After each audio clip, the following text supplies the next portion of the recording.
Good evening and welcome to the September 25th meeting of the Milton Select Board. Before we begin, please join us for the Pledge of Allegiance. I pledge allegiance to the flag of the United States of America and to the republic for which it stands, one nation, under God, indivisible, with liberty and justice for all. All right. Thank you for that. Citizen speak is next. Anyone here for citizen speak? Mr. Johanning, Ms. Christensen?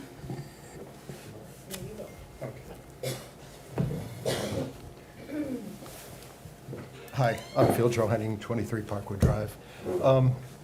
What I wanted to talk about is what I think is important going forward, and maybe even now in the airplane effort. I don't know if people saw the Milton Times from last week, but it says that there were 20,000 noise complaints from Milton in 7 months, which represents about 100 a day, which means to me, if you look at the difficulty of actually making a noise complaint, that people really care about this issue. And I guess what I want to do is urge the town to engage people more. What does that mean? I think public hearings from time to time would be a good idea to educate the public and to hear from the public. There are public meetings where airplanes are discussed, but it really doesn't facilitate a dialogue to, do citizen speak and then sit down and then get a response later. A dialogue really helps to educate the public, and it really helps to get their input. What I have found in my 7 years working on this issue is that people in Milton are really smart, and they have really, really good ideas. And if the town is able to share what it knows, and if people have the ability to tell the town what their thoughts are on the issue, that it would be a much more productive interaction, let's say. I am concerned about the town's, I'll call it recommendation, about runway 27 and the earlier turn. I think I have advocated all along for later turns over Needham or Natick or other towns. I think that a later turn would be very beneficial to Milton, because then we wouldn't have the loud noise that occurs when the turn occurs. Now, with the earlier turn, what we're going to have is airplanes flying right over our homes, Melinda's house, my house, and what that does to property values is it doesn't help them. So I think it's really, really incumbent upon us to make sure that our point of view is very clear to the MCAC, to Professor Hansman, and I think our point of view needs to be that we don't want an early turn. I think it would be bad for property values. It would be bad for our enjoyment of our town and our way of life. It would be bad for me, and I don't want it. So anything that the town can do to clarify its position on the early turn, I think would be an excellent thing to do at this point. Thank you. Thank you, Mr. Johanning.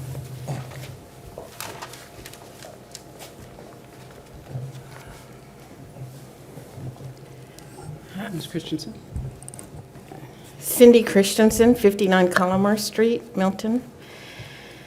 I'm here tonight to ask two things of this board that relate to your request and recommendation report for the Block 2 work on the MIT study. Number one, that a clarification letter be sent to the FAA and Massport if the Select Board did not mean what it says on page 4 of the report about the runway 27 departures. Number two, that the Select Board hold one or more public hearings or public meetings for information sharing and an opportunity for residents to give public comments about the Select Board's request and recommendations report. Here are my reasons why. For the first request about your support for the change to the RNAV departure path over Milton. First of all, the statement that this change will relieve some of the burden for those affected by 4L arrivals is not correct. This change actually will add to the 4L burden for almost all of Milton residents under the 4L pass, and to the burden for those under the 4R2. I don't think that you meant to support this, at least I hope you did not. This change to the waypoint is not putting things back to the way they were. It will change the concentrated RNAV path over Milton, moving it off of some but putting it over many, and the planes will be much lower and louder than they are now. Milton should not have runway 27 departures. That should be your request, and now is the time to ask for that. Ask that the southbound runway 27 departures wait until they're south of Milton before turning. This would disperse the planes to communities currently without the very high burden of approaches that we have here, and it would also offer Roslindale part of the relief that they are asking for, with 2/3 of the departures rather than moving all 100% of the departures off of that community. They should get some planes too. This test would relieve some of the overflight burden experienced by communities under the 4L arrivals, as your report now says. My understanding is that members of the Airplane Noise Advisory Committee also had this concern about your report, but they were not given the time they needed to assess and comment. There was no ANAC vote to advise you about the report. If you actually intended to support this test, to change this RNAV path over Milton, as the report that you gave to the FAA and Massport says, the residents under the new proposed path deserve to know that this is what you are supporting. I'm going to guess that 99% of them do not. Lack of community engagement when there are flight path changes is something that the FAA does, but is not something that this board should do to its residents. Next, why am I asking about public meetings, information sharing, and public comments? Other cities and towns around Logan are having or have had public meetings to encourage community engagement, to answer questions, and to provide transparency and credibility to the process for your decisions, or decisions like yours for the MIT study. Decisions that could affect the residents' health, quality of life, and property values for years to come. Contrary to what other communities are doing, this select board has voted on their decisions without public input. You have had meetings about airplanes, but not about this report. This select board chair and the MCAC rep presented to a grassroots group, but not in an open public meeting. You had the Block 2 report as an agenda item for a select board meeting back in June, but it was only a discussion between you and the MCAC rep. The public had no document to comment on, and there was no defined process for making comments before or after your vote, which was unanimous in favor of the request and recommendations report. Almost 4 years ago, Congressman Lynch said that Milton had been asleep at the wheel. Since then, I think Milton has been awake at the wheel, increasing our knowledge base exponentially, engaging town residents in ways that they were not before, and establishing an airplane noise advisory committee to help you with your decisions. We've gone from asleep at the wheel to awake at the wheel. Now is not the time for Milton to become reckless at the wheel. Please consider my 2 requests. And Thank you. I give this to you to be part of the meeting record. Thank you. All right. Anyone else for citizen speak? Seeing none, we'll move on. Do the members wish to move citizen speak response up to, or do we want to wait till the regular agenda item? Fine either way too at this point. All right, so we can wait we'll wait till the agenda item. All right, item 4, discussion approval of, I don't see Mr. Hiss here, so. He's right there. Oh, we have, but I'm Elliot Hiss. Yes. Not Bob Hiss, Elliot Hiss. So is that, So, we're deferring that? Elliot Hiss is waiting for his project assignment Okay, from the Scouts. He has 2 options, one of which is this project in town, and he has not, the leader has not decided which project. just for the public, the item was a discussion approval of an Eagle Scout project for Elliot Hiss, and I guess we'll be deferring that item. Yes. All right. Do you want that on a motion, or are you already? No, we can I think we can just defer, without objection, we can defer that item. All right. Item 5, conference with the Fire Station Building Committee. Are we all here? We'll do it now. We're good, all right. Mr. Clark. I don't have any slides or anything. I just figured I'd give you guys a brief update based on Mr. Zulis's request. Just for everyone at home, why don't you? Oh, state sorry. your name and who Dan you are. Clark, Vice Chair of the Fire Station Building Committee. Since town meeting, our committee has completed quite a bit of work. We hired an OPM, Daedalus, an architect, Context. We've hosted 3 community meetings, 1 each for the 3 stations to solicit feedback, encourage public engagement throughout this process that we've just started and throughout the entire process. We created a liaison with the Master Planning Implementation Committee and hosted an initial meeting with them and attended one of their meetings to provide an update. Attended a meeting with the Historical Committee to review the existing buildings located on headquarters and Atherton sites and to solicit initial feedback. Coordinated a meeting with the Consolidated Facilities Building Inspector, Board of Selectmen liaison, town manager as a kickoff to our schematic design, and held a recent meeting yesterday with the abutters of headquarters, non-town abutters such as the 2 churches, the daycare, to understand what their impacts are now that we actually start to have some sort of idea of what it is that we want to do in the space and how we're impacting it. So we're continuing schematic design for both headquarters and Atherton, and just to provide some context of schematic design, the primary focus of that is to figure out the size of the building, the location, how it's going to function on the site. It's not the design, it's not the look of it. It's kind of the function of it. So we've determined a location for both stations. We spent 7 iterations for headquarters. We taking into account the master plan's goals, taking into account the function, the neighborhoods. We worked very closely with the Town Center Neighborhood Association throughout that process, and went through about 7 iterations to land where we're at today, which is a station that is pretty unique solution where it's a phased approach where we're going to build as close as possible to the current footprint. So we're going to tuck in really close to the existing footprint. To do that, we have to demo the kitchen. That's an unknown addition in the back behind the 1980s apparatus bay. And then that way we can tuck in everything closer, build the new building, move people in, and then demolish the apparatus bay that you see today, and then do some renovations and put some of the space in the original historic portion of the fire station.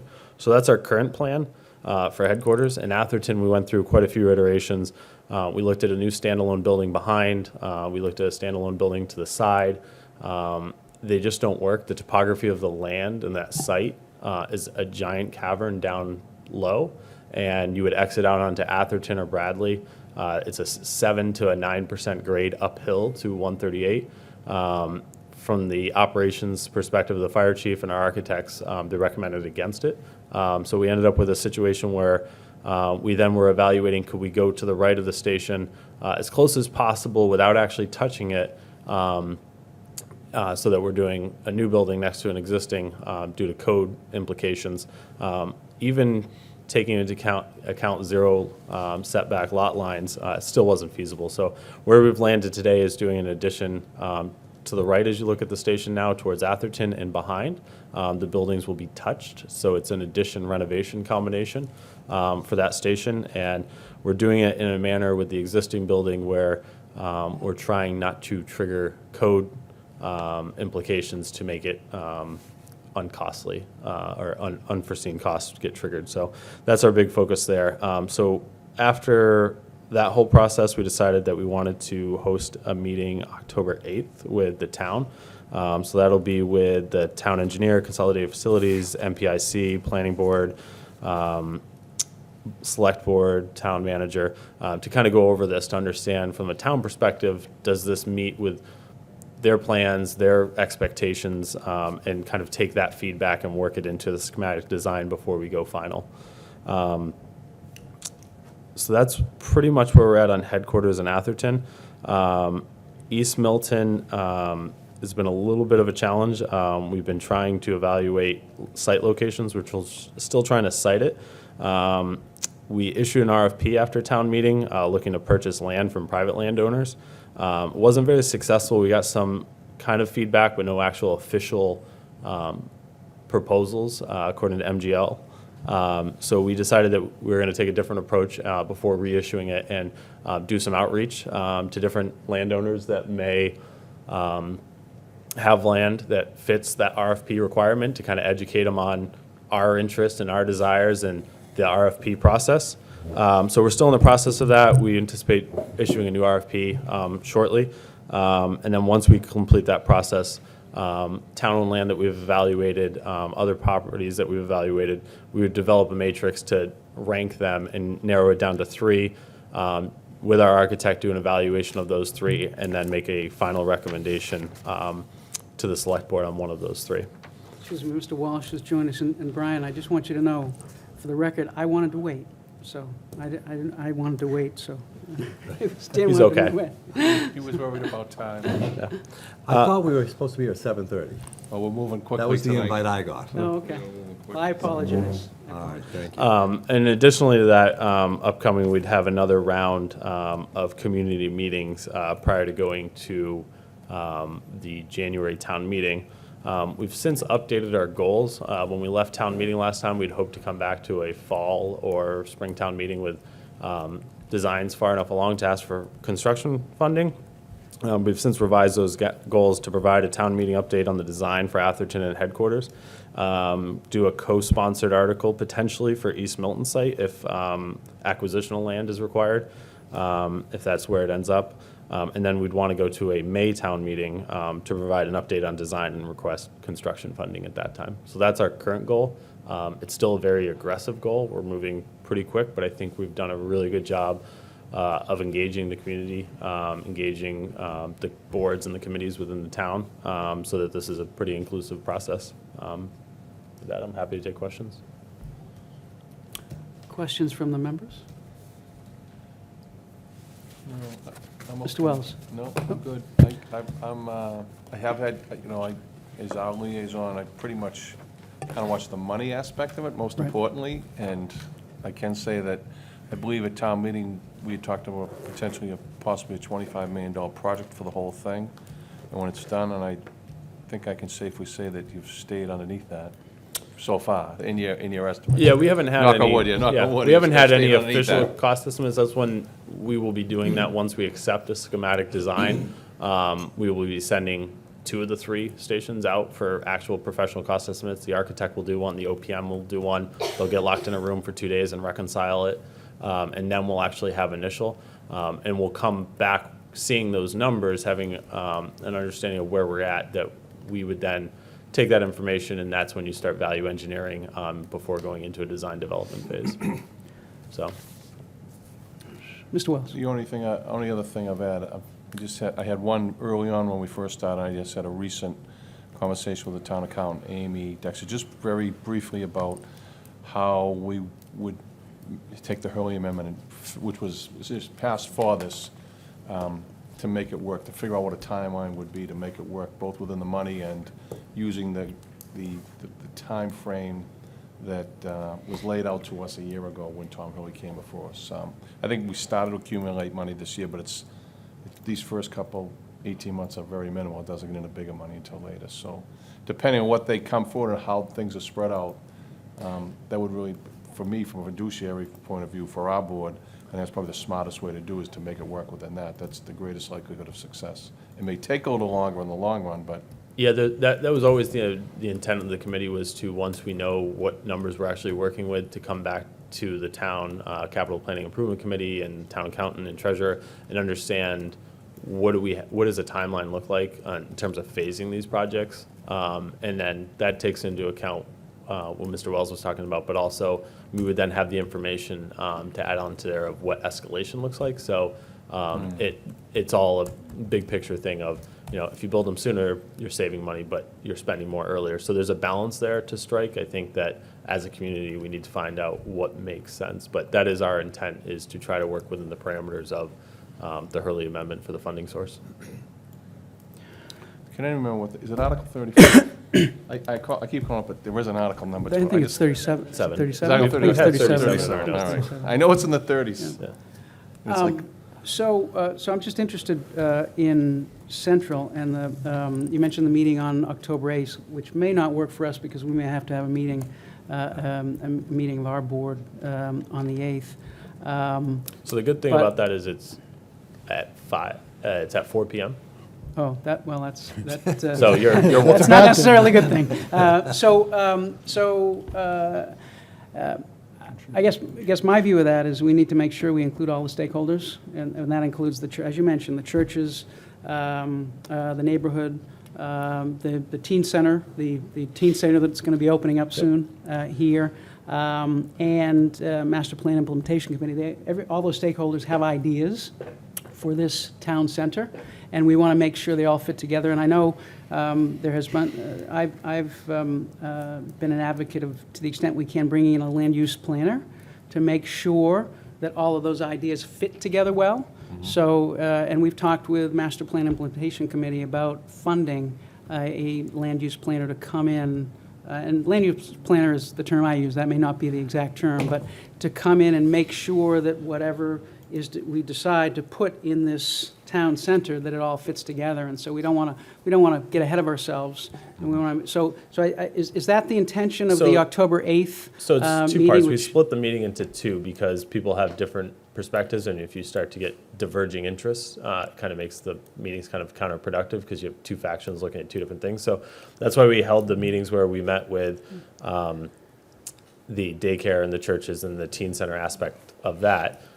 We called them kind of non-town abutters because they have kind of different perspectives. And that was the meeting that we had yesterday. The October meeting, yes, it's to include town engineer, consolidated facilities, master planning is involved, planning board, planning office, the building department's select board with Richard as our liaison, town manager.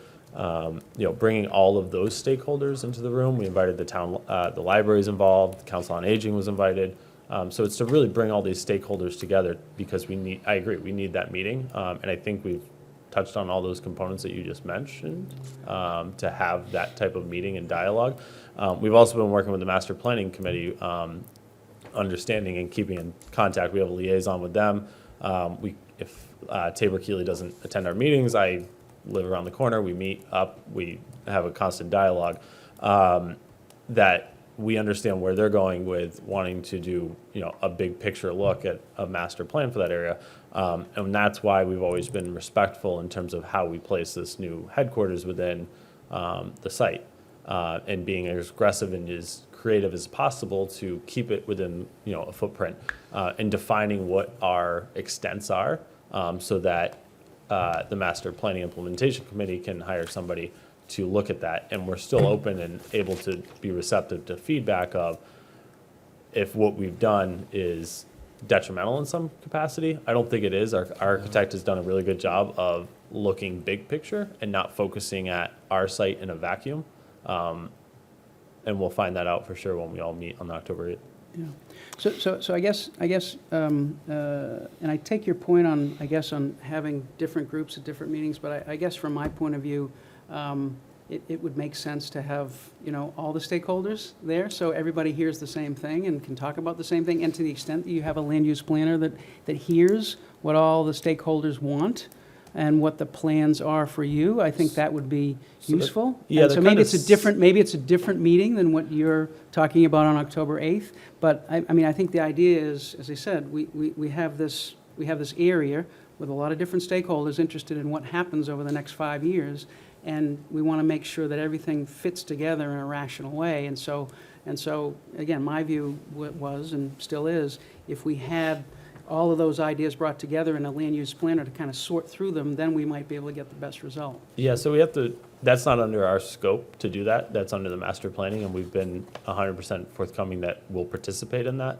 And we're kind of trying to do that in a capacity now and provide them the information that we're gaining from them, and that's why they're part of the process.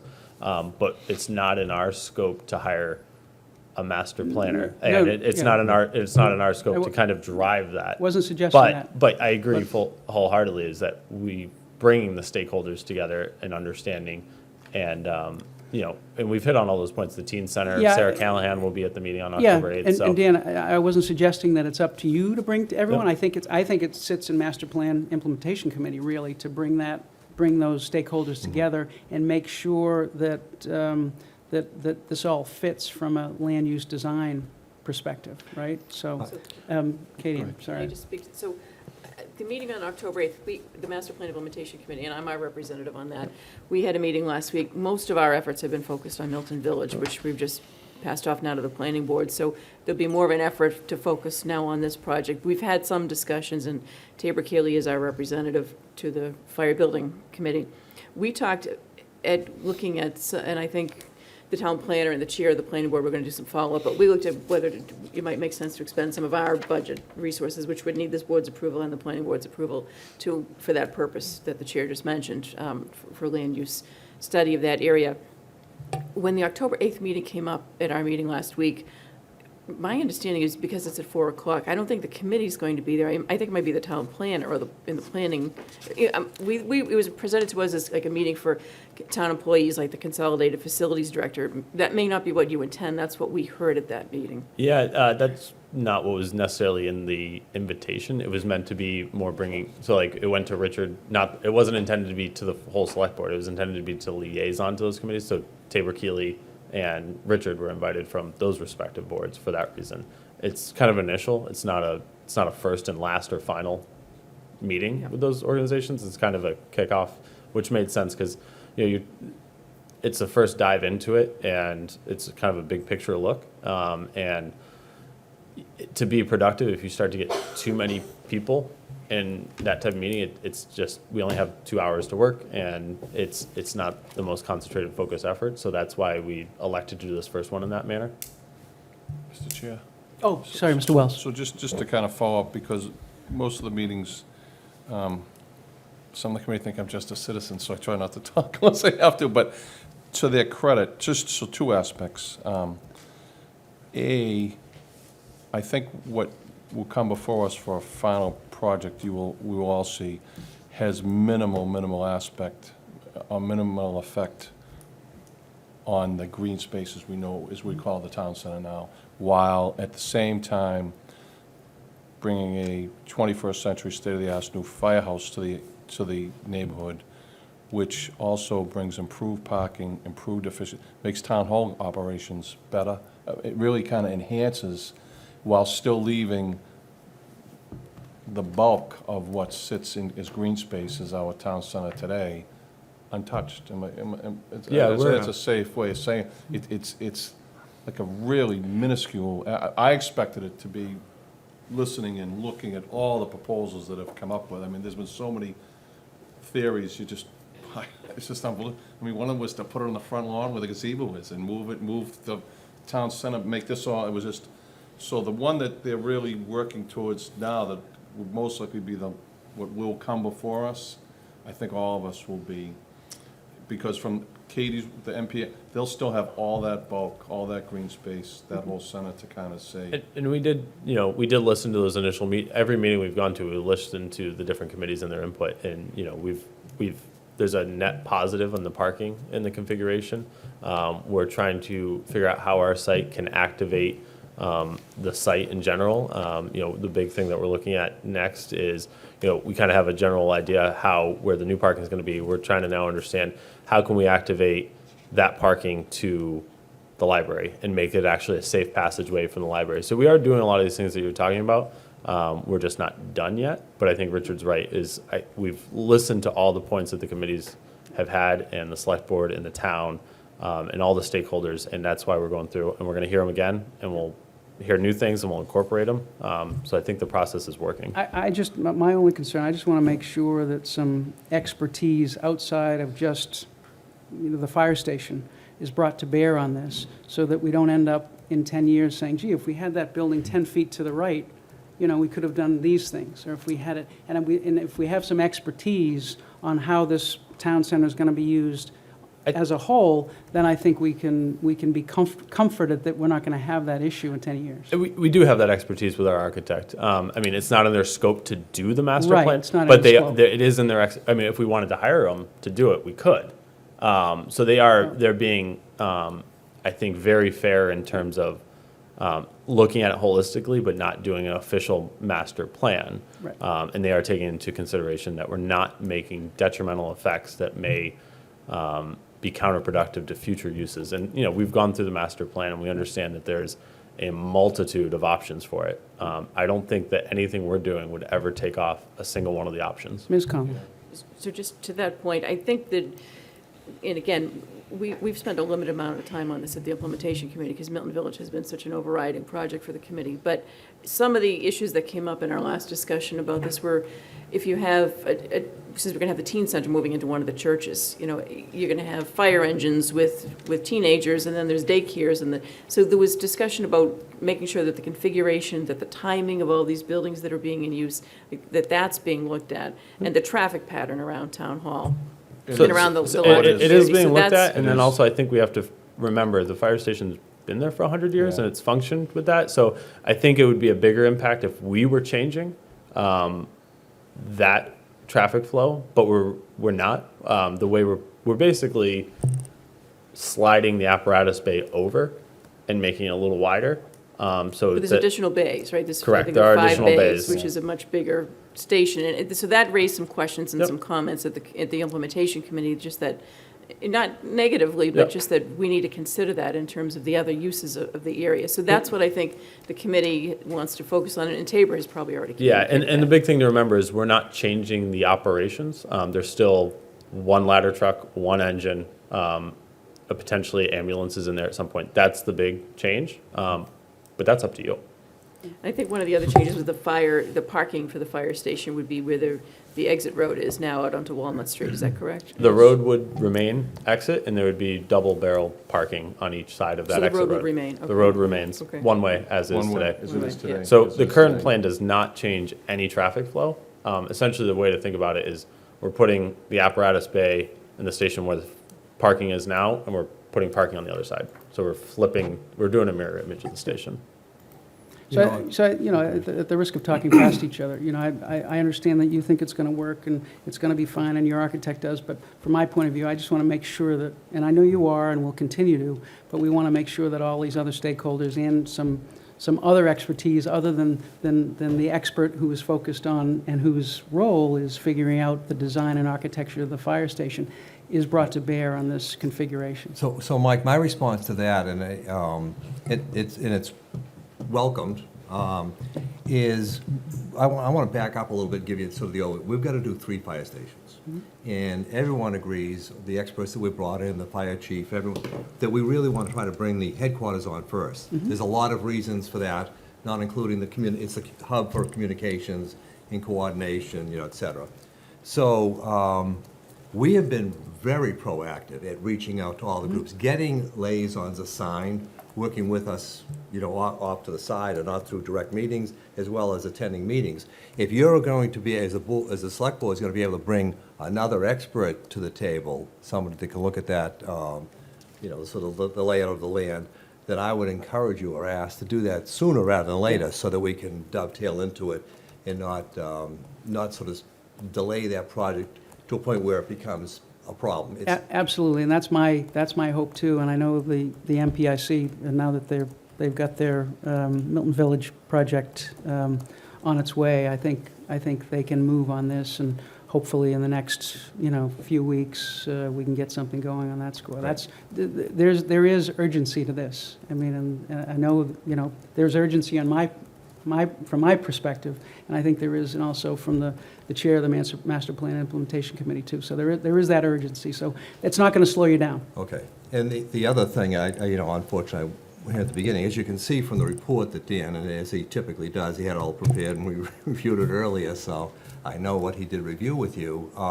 As you can see from his report, there's an awful lot going on. I noticed we have our town moderator here, and I'd like to say that we've got an extremely talented group that are working a tremendous amount of hours to make this work and work right. At the end of the day, when Milton Center Neighborhood Association, if you talk to them, I think you would find or hear from them that we've been very cooperative and, listening and making adjustments to observations they make. And we'll continue to do that. And it's maybe a little easier when we're dealing with fire stations that are predominantly in the same location. Right, so that would be headquarters in Atherton. The East Milton station, as we know, cannot go to where the current one is. That will be more challenging, and we're still working very hard on that. And we will you know, I would imagine as the select board, you know, the residents of the town look to you as the leadership team here in town, that you'll hear things, you know, when they hear us talk about maybe this site or maybe that site, and the natural reaction, I think, of any resident, it would be my neighborhood and your neighborhood, if it was a new fire station moving in, and we know that it's gonna go into a new place, there'll be some concerns up front. I just want to assure you that we will work long and hard as we weave through that and pick the right sites and then work with the community. Look, we may not make everybody happy, but every possible accommodation that could be made will be made. And if there's a reason that gets, you know, brought to us that would make it a no-go, then, you know, we're not going to ignore that either. So I just want to put you at rest with that. Ton of work is being done by this committee. I've seen a lot of committees over the last 25 years in this town, or longer. And this is a hard-working group, and I believe we're doing the very best to do this right. Just to add to the comment, the timing aspect of it, with us wrapping up schematic design going into town meeting, we really need that input if there's potentially adjustment to that, because once we get out of schematic design, the building really needs to stay where it is, because we start designing all of the components, you know, the underground utilities and the structure. So our timing for that is really the next 6 to 8 weeks. Yeah, that's exactly the reason that we should get it right. Yeah. You know, because once it's locked in, it's locked in. So I mean, should we get can it we right. can always undo things, but moving a building a foot or two, fine. Moving it 10, 15, 20 feet, it's a bigger challenge. So I would like to try to keep our goal in the next 6 to 8 weeks to get that out and have our committee. Obviously, if it's just not possible and you guys find that, as you see the plans, if you have concerns, we'll make adjustments, but I'd prefer not to try to deviate from that plan. Mr. Wells. I just want to leave you with the final aspect of it, more of a humanity type of aspect, but I think it's very important that we keep in our minds as the leaders of this community that currently, right now, our firefighters are working in meeting 21st century demands for firefighting in buildings that are absolutely antiquated. And one of the things that came up to me recently in one of our St. Agatha's meetings, and it's the second time that's been mentioned to me, are the widows of firefighters who have served this town for many years, whose husbands passed away from cancer. Cancer is clearly a link nationally to firefighting service and the hazards the firefighters face each day. None of our fire stations today are equipped with what modern fire station should have. And as much as I appreciate everything the MPIC, we have to make this a priority. Town meeting has voted on this. Tom Hurley, all of this has been created. They have done yeoman's work. And while I come from a public safety background and have a very strong belief in public safety, this is our home guy. That firehouse right there is the fire station tonight. It's protecting your house, this building, the neighborhood, and I think we need to do everything we can to try and keep this. I'm fine with bringing in a land planner. If I thought it was something really serious, I would have told you long ago, but just seeing the way they're going and how much care and concern they're giving, not just for making this the best possible headquarters we can get for our community, but for the neighbors, the governments, the green space. Like one of the things we haven't talked about, we need to bring in like the shade tree. If we're gonna be talking about cutting up this piece of green over here, somebody better talk to them somehow. They do yeoman's work. We've had reports about how many trees were taken down. I mean, green space is critical in this town. I think we need to include them in that discussion. From our end, not from your end. I don't think they've cut down a tree, even talking about cutting down a tree, but just, those are things that we need to think of. And the only last two aspects of it that I just wanted to keep getting forgotten are two buildings which are very near and dear to me, which are critical to public safety in this community, which is the chemical building and the green shed. The chemical building houses our auxiliary fire, which provides, as Michael knows, yeoman service to the town, especially in times of crisis. All our generators, all of our infrastructure. There's no plan to move any of that. The plan is to keep that all there. And I don't think we could afford if we had to move that. And you can tell me if I go wrong in this, No, but we haven't looked that at- building continues to stand. So the good thing, they've on all of their work, they've been cognizant of this. All of the aspects that go into the firefighting service and the auxiliary things that support it. Those people, all volunteers, they give hundreds of hours of free time to this town, protecting us each and every year. So I think that it's really critical to remember what we're trying to do and the reason we're trying to do it here is very important. So that's just my final comment. Good point. Great. And thank you for your time. I know you got a full agenda, so unless there's any other questions, we will allow you to move on to the next item. Thank you. Mr. Welsh, Mr. Thank you. Clark, appreciate it. Talk soon. Thanks. See ya. See you back. See you again. Item 6, yes, item 6, electronic voting.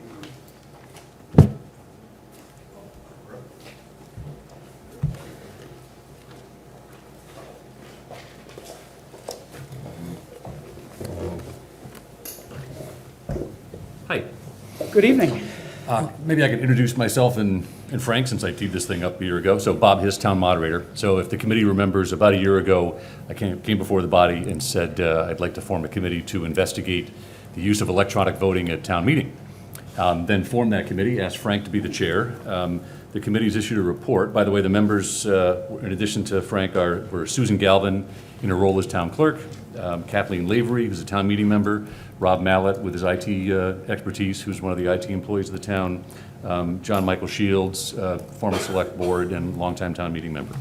So the committee has finished their work. They've written a report. I think they've submitted it to the town administrator and hopefully to you. So Frank's here to come tell you the results. Yeah, so thanks for having us. I apologize in advance for reading from some notes, but I want to be succinct and make sure I touch on all the salient points. We were asked to look and evaluate electronic voting technology for Milton Town Meeting. In researching the issue, we surveyed 4 towns with representative town meeting. They were Arlington, Natick, Brookline, and Belmont. And we had follow-up calls with each of them in addition to sending them surveys. Second, we polled Milton Town Meeting members and residents to understand what their concerns and questions might be, and we solicited bids from 4 various technology providers, both with regard to outright purchase and leasing of the technology. Lastly, we consulted with the town administrator, town council, the town government study committee, and the town bylaw committee. In looking at the technology, a fundamental question that comes up and was asked by several town meeting members is, what is the problem you're trying to solve? The answer is to address the lack of transparency that currently exists regarding the votes taken on articles that affect the town and the residents that live in it. The primary benefit of adopting the technology, and this was emphasized by all 4 towns that we spoke with, is that it provides accountability and enables citizens of the town the ability to review the voting records of the members that have been elected to represent them. Other natural questions that arose include security of the systems and risks of things such as proxy voting. While towns surveyed all experienced some mild hiccups with regard to the technology, none have regretted the decision they've made, and none have a plan to turn back. All 4 of these towns have had these systems in place for over 4 years. While proxy voting is possible, no town meeting has reported it as being a problem. And what one town moderator told me is, we tell them just don't do it, and if you see it happening, let us know. It's basically an honor system. Towns implement the technology differently. Some use it for all votes, while others use it only for when standing votes are called for and/or when a planning board issue that requires a 2/3 vote comes before the town meeting. Our committee's opinion on this would be to make use of the technology when available and at the discretion of the moderator. Typically, we think it would be natural to use for all articles. However, we believe that the moderator, as the person tasked with running the town meeting, should have some level of flexibility. Concerns were voiced that perhaps that's giving too much power to the town moderator. I'm not an attorney. I don't understand municipal law. My understanding is, though, that Robert's Rules of Order pretty much establish what the authority of the moderator is, and that it would make sense for him or her to have that flexibility for calling when electronic voting is needed, or when they don't feel it's needed, perhaps for a consent agenda. Brookline and Belmont have purchased their systems. Natick and Arlington have leased theirs. Of the 4, 3 use the technology provided by an outfit called Options Technologies, Belmont purchased theirs from a firm called Turning Technologies.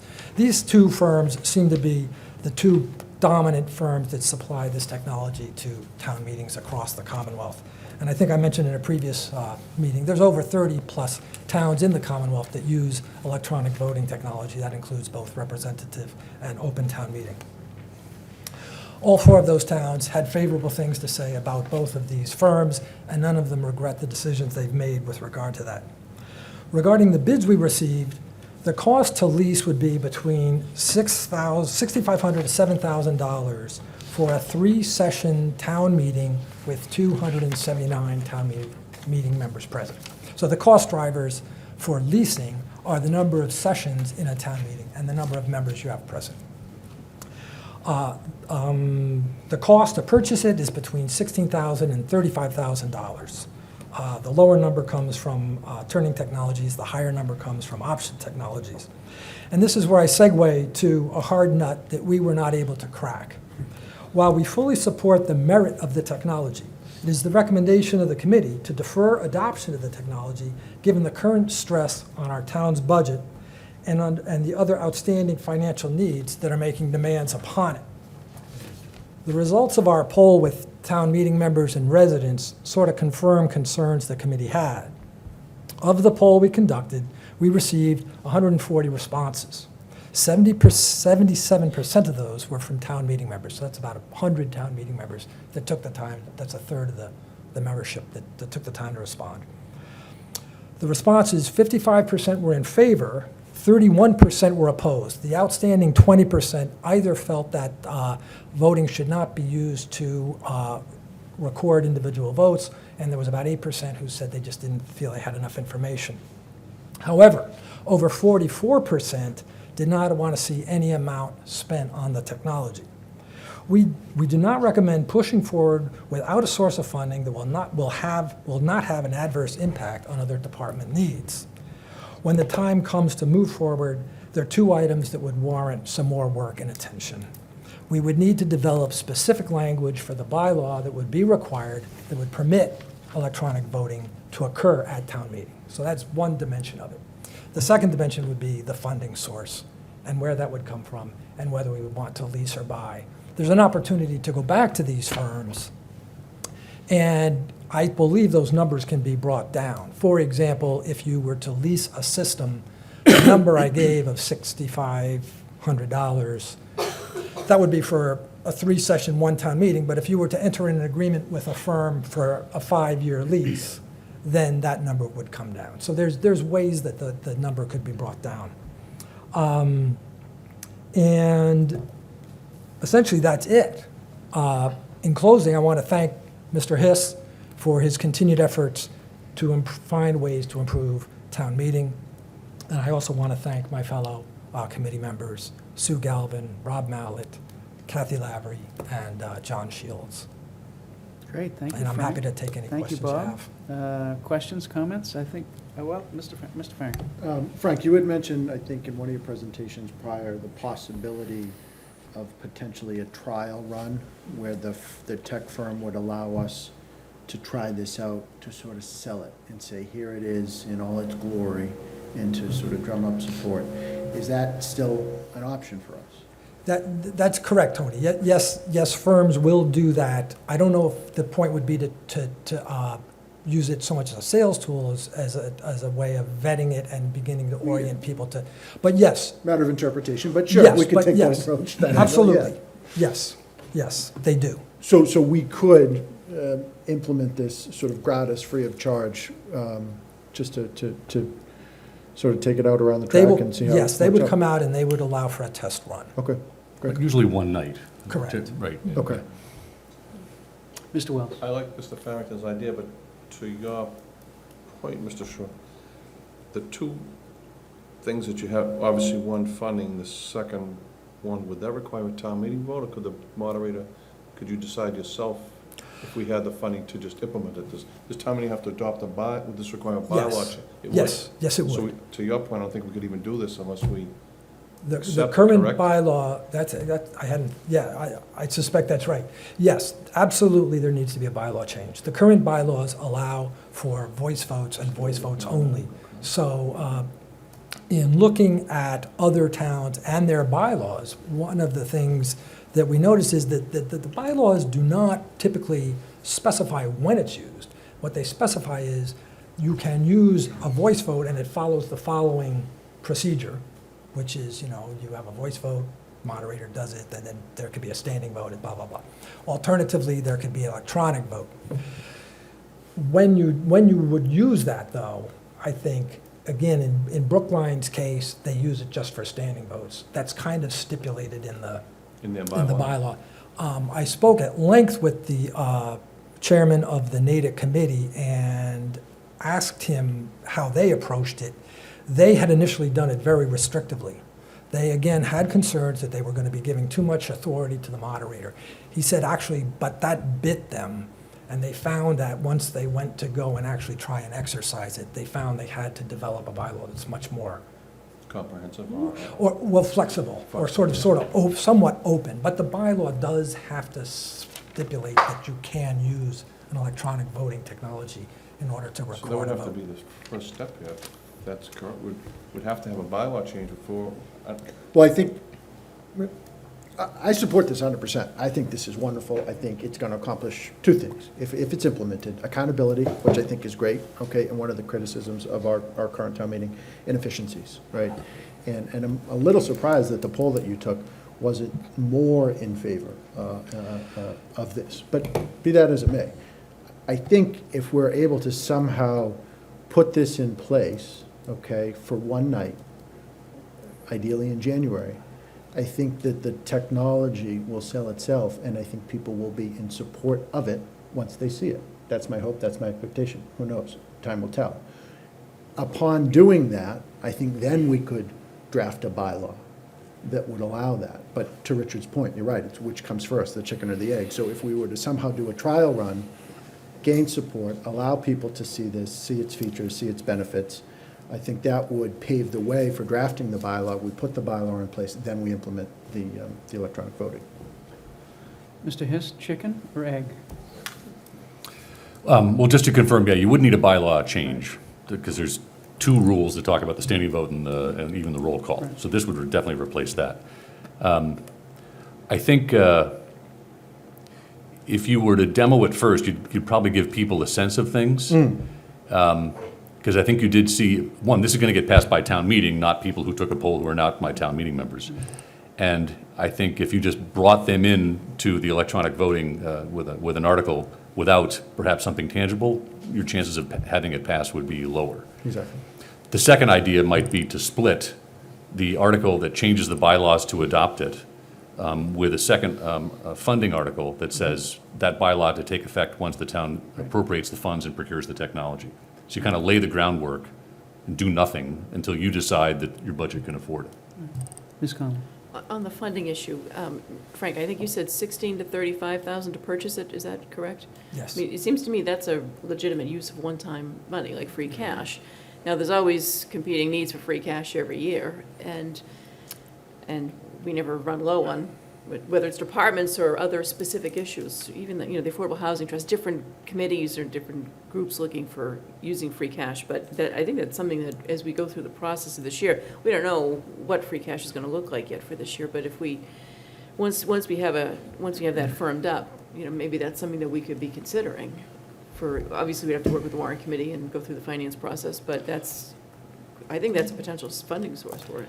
Well, a related question is, are there any ongoing subscription fees? And if we bought it, are there any other ongoing annual fees that go What's the on? condo fee that goes with it? Yeah, no, it's a natural question to ask. It's an example of the kind of additional work that would need to be done, Mike. I can tell you that I think from what Belmont told us, they purchased the Turning Technology solution, and there is no notion of a license or upgrade. They just get free support. Okay. Okay, I don't believe Option Technologies works the same way. Again, my sense of it is that Option Technologies' preferred business model is leasing. Belmont is purchasing. though. That said, Brookline did purchase Option Technologies. It's a more sophisticated system. Again, I'm not sure that's really relevant, given that, as I explained the last time, there's 3 buttons. Yes, no, and abstain. And it communicates with a secure station. Yep. And that's kind of it. Devices will malfunction from time to time, but as a technology, it's just not really very complicated technology. Mr. Wells? I'm sorry, if I could sorry. just, No, go ahead. to one point to Ms. Conlon. The concern the committee had with regard to purchase is the IT resource support that would be required from the town going forward on that. And so that's like a hidden need that we would have.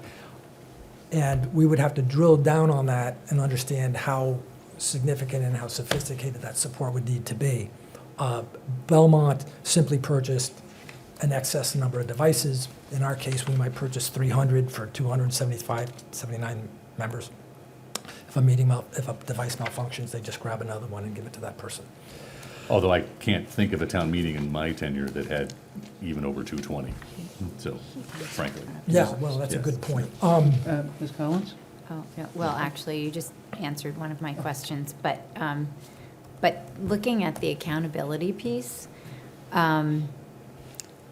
I was wondering if the towns noticed any different behavior from town meeting members prior to town meeting because of this? We asked that question, not that specific question, but we did essentially get at did it change behavior? Was it embraced by town meeting members? Was there pushback or resistance in any way? No. Essentially, it's been embraced by all the town meetings. There are a couple people who they said would squawk. I think that there's some concern that were voiced to our committee about people who just like tradition and they like the voice vote, and we understand and respect that. Other people, honestly, they don't want to be accountable. Right, and so my question wasn't about who didn't want it, but I received a really wonderful note from someone in my precinct saying, let's get together before town meetings. And I've actually been to meetings like that, but I don't know that it's a widespread practice. And so I'm really interested in anything that will increase our residents' engagement in the democratic Yeah. process here. So I just wondered if that had spurred some of that. I don't know. I'll tell you, standing from the podium, something I've absolutely observed, that a voice vote and a standing vote have pretty different results. When people actually have to stand up to be counted, they sit down. You'll have a much louder voice vote that turns out to be a much milder standing vote. The second is, you can watch across the audience, and people will look up and look at their neighbors and see who's standing with me. And if I look like I'm standing out, they will sit down. We see that from our team. Exactly. We I was gonna say the see that same from where thing, we yeah. sit as well. They're popping up and down Yeah. like Jack Yeah, in a box. it's a unique perspective. We talked to Melinda and I to sit in the front. Yeah. Mr. Wells? So just 2 questions, and this is to Katie's point about the money, the financial aspect of it. I think that if we were to find the money to do this, it's just 3 sessions, not 3 town meetings. It's a 3-meeting, it's like 1 town meeting with 3 nights, correct? That's correct. 7,000, so for us, so obviously having a special every year and an annual is going to be more than 6,000 to 7,000, am I correct? That is correct. Okay, so probably buying is probably the better thing. So And so then- we had 2 And then town how much you meetings buy. of 3 sessions per town meeting, so 6 sessions across a year. That would be approximately $10,000 to $12,000. And the last thing, did anybody change after they did it? Go back? One more time? Did anyone go back, revert back to the old system? No? No, one? no, Okay. no, That was my only No, thought. they I did don't not. want to waste the money and then a year later. Ms. Collins? Just procedurally, so it sounds as though the committee is recommending, the committee is in favor of the technology, but it's the financial issue that's holding back the recommendation. Is it a matter of seeing whether other boards support the appropriation? Well, I guess, the question was, we want, I guess initially we thought, as Bob had mentioned, maybe you divorce these articles. And maybe there's an article that goes forward and says, will you support the concept of electronic voting, which would provide more accountability, efficiency, and accuracy? If funding, funded. When if it's funded, appropriate. yes, if funded, Yeah. if funded. So just to follow. But then the concern we had was that just because of the current sensitivity that exists to the budget and the number of outstanding demands that are being placed on it by the fire space committee, the new school, just all of this stuff, and then they say, well, this is one more thing. The concern was we didn't want to see it fail, and so we thought if at some point if they could be packaged together, that might ensure better success. However, the articles could be split, and you could simply have an article that allows for electronic voting. It doesn't mean it's going to be funded, you won't implement it until there's a funding source. So to that point, procedurally then, would it make sense to consider submitting the first article to amend the bylaws to the January meeting, which we would know in January whether town meeting was in favor of this or not, and that could inform the budget process, because at that point we'll still be dealing with just for the warrant committee really getting going. Then an article could be submitted to the May town meeting for funding, depending on what happens in January. It's a logical way to go. That's an approach. And if we did that, do you think we could have a trial, and I assume the trial run would be a dummy vote, wouldn't be a real vote, Right. because it wouldn't be allowed on the bylaws. Right. But then the question is, if we have an article in January on the bylaw change, could we have a dry run, or a trial run, or a dummy vote? With a non-binding vote. Take a Right. vote, but it's non-binding. doesn't Yeah, count. just so people could see, to Bob's point, people could see how it could work, because then if it's tangible, it's a little bit easier for people to have a Accept view it. on. Yeah. Accept it. Like who's in favor of pink shirts in a suit, that kind of. Right. Until you actually see them. As a hypothetical. And then, once you see them, then you Let the know, people so, speak. yeah. We knew you were coming. Okay, any other comments? I mean, I guess what we could do is, I don't know if it's beyond the scope of your committee to actually draft an article, or propose an article for us, Ms. Collins. The one thing that I'm still concerned about, though, you mentioned IT staff, and I also, I don't know, since our clerk was on the committee, she's aware of what would be required of her staff and what would be relieved for her staff as well. But I think that's the one piece that I'd be curious about, just to make sure that we have all our ducks in a row there, because I would hate to go forward with this and then find out that we don't actually have the capacity to support it. That's all. So I do know that town meeting does require, the schools always have IT staff there at every town meeting. Would it require some of our IT department to be there or would it be the clerk's office who? Right, Do we know who hands it out and handles that? Again, it depends, Richard. In Belmont, it is town clerk staff Okay. that do it. In Arlington and in Natick, there is a person from the firm comes out, does all the. Because they lease it, because they lease it? Because they lease it, but there's also, just FYI, you do have resource required to set it up. So the articles have to be sort of digitally entered, and they have to be sort of queued into the voting system, and that's so there's a certain amount of prep work that needs to happen. And that's typically done with a representative from the firm and the town moderator. They put that together, and that representative's there. However, resources needed to distribute the devices, and they are typically just, again, these towns just put out bins, and people They take it. drop them off on their way out the door. So the only resource required would be somebody on site in the event that something malfunctions. Okay. Belmont has a town clerk staff member at this station monitoring it. If you lease it, then the firm brings someone in to do that, and they deal with any malfunctioning units. But the only other thing I'd say, Ms. Collins, is just the notion of, if the strategy were to divorce the articles, that the resource question is a question that would logically come up when you're looking to have a funding article. And what would that be, a one-time capital expense with an ongoing resource requirement from the town clerk's office, or would it be an ongoing lease agreement? I mean, it's the right question to ask, but I don't think it is germane to the first article. Is like, do you want this or not?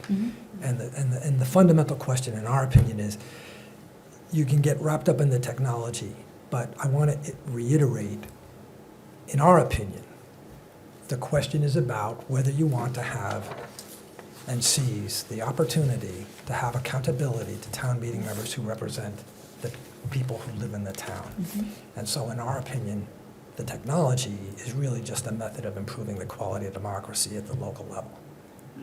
So am I wrong that the feeling of the board, the general feeling of the board would be to support an article, at least the first part of the article, with the bylaw change subject to a funding discussion?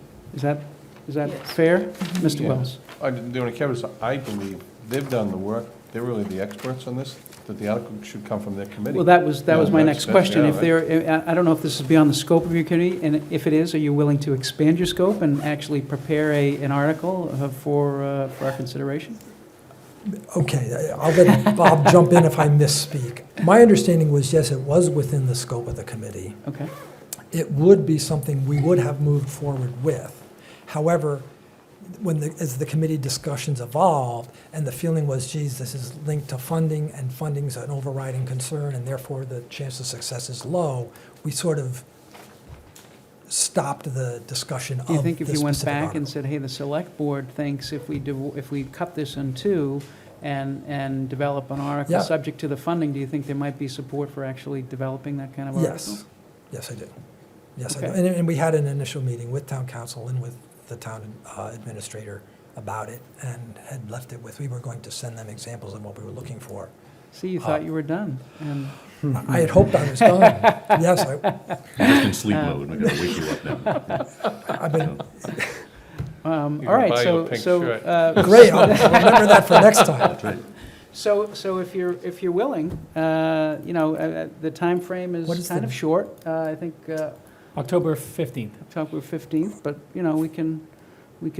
we might be a little flexible with that date. And town council also worked in Natick and helped script their bylaw? Yes, yes, and it was, in fact, I just coincidentally bumped into Mr. Flynn on a walk and mentioned that we were sort of looking, we were kind of disinclined. He put me in touch with the Natick chairman, who I spoke with, and specifically around this issue of town moderator authority and how and when the voting gets, when you use electronic voting versus post voting and how that happens. So our next meeting is probably the week of October 7th. We got to figure on, we got to determine which day we're going to meet that week, and then our next meeting after that will be October, I think it's 23rd? 23rd. 23rd. Pardon me. At which time, perhaps it's not too late to submit articles. Mike? Yeah, we just want to make sure that the warrant committee has them in time to Right, do with their due process. right, okay. Is it too aggressive to, Frank, to? Well, I don't think so. I'd like to have you walk me through what that process would be. So if I convene the committee, we draft an article in concert with the town council. We then what happens? You recommend it to us, you bring it to us, you say, Okay. here's the article, we recommend this article, and submitting this article, we look at it, we vote on it, we send it to the warrant committee for their review. You go to the warrant committee, you convince the warrant committee that it's a good thing to do. If you, I can- you do, We'll Frank. come You're with gonna, you. No, you're I gonna, you're gonna, you're gonna have a No, busy, yes. you're gonna have a busy few months, Frank. Don't let him scare you. No, I'm not. Ms. Conlon, So sorry. do we want to consider jointly submitting the article? I mean, some articles do get submitted by Right. multiple Yes. boards together. I'm fine with Yes, that. I think that's Fine. right. So who's submitting it? I think it would be joint. I think it We would just be, got married, we're doing this it would jointly. be joint. It would be a joint. Okay, But you would prepare it. for yes, us. understood. You would do the work and we'd take the credit. Okay, Fred, that sounds, I think Peter Mullen would be willing to help you on this too, if you need some assistance. yeah, no, I've spoken to Peter on a couple occasions. And, yeah. Okay, I think town Ms. Conlon. council could take the laboring Yeah. over and drafting the Yeah. article, really. I Right. think That's it's what- just getting what the committee's position is to town council. correct. Yeah. Don't Correct. worry, this isn't as bad as you think, this will be No. pretty good. No, again, compared to what the Fire Space Needs Committee is doing, this is pretty easy lifting. Okay, anything else? Good. Thank you. Okay, thanks for your time. Thank you. Thank you. Very Thank you. much. So, next on the agenda is Youth Task Force, which is going to be a little bit longer. And we also have our town planner on the item 10, which I think is going to be a little shorter. Would you mind, you'll still be in prime time if we take 5 to 10 minutes on item 10, would that be okay? Oh, yes, without objection, we'll go right to item 10, which is the discussion approval with respect to the Conservation Commission land donation on Neponset Valley Parkway. And we have our town planner, Mr. Clark, here to give us a little bit of background and color on that. And I think the issue is whether we accept the donation or not, whether we accept or reject this donation. I think that's the issue. So, Mr. Clark and Mr. Dennehy as well, if you want to give us a little background on this, that would be helpful. Sure, thank you. If I take 10 minutes, I spoke way too much. The Prettys have been paying taxes on this site since 1963 when they bought it as a buildable lot. I talked to one of the daughters back in the end of the spring and suggested that, she said, I want to gift the property to the town. She goes, I just don't see that any one of us is ever going to be able to build a house on it, and I'm not sure that we can get a house built on it. As we spoke, I suggested that she donate the property to the town's Affordable Housing Trust, and that we try to work through the process of seeing, can we actually get a house built on the site? I asked for help from the town's conservation agent. Steve and I walked out, walked the site, and we came back with, good luck, but it can't happen. Between the makeup of the plants on site, the amount of water on site, it was not going to be an easy build. The next step would be that since we can't do Affordable Housing Trust, we could do it through the Conservation Commission. We asked the Conservation Commission, that's how you got it. I was asked to see if DCR had interest in the property. I called DCR, they sent out a biologist and their land acquisition specialist. They went through the property and they came up and they gave you a write-up, to which I gave you. This is a floodplain forest community. It, as you can tell by the wording, it's in the floodplain, and when you read the rest, you'll see that it's full of invasives. There is a water course that goes through it. There are disturbed soils, thus you have Phragmites that have taken over the back.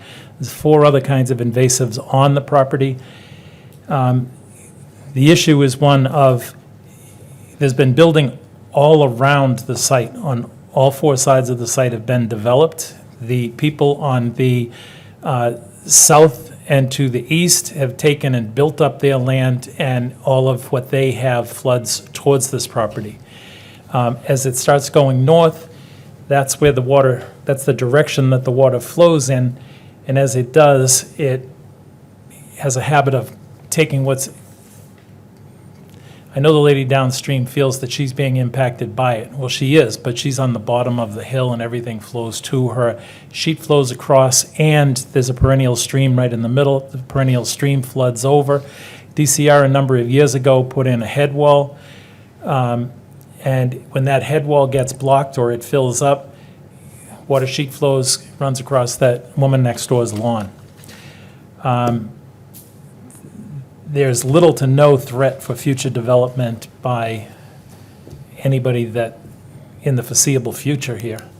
The connectivity for the property is what DCR doesn't like. They do not have anything,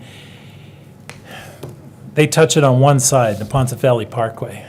And for them, it doesn't touch any of their other parkland. It doesn't provide connectivity to Burma Trail. It doesn't provide connectivity to the bikeway that could be on the Ponte Valley Parkway.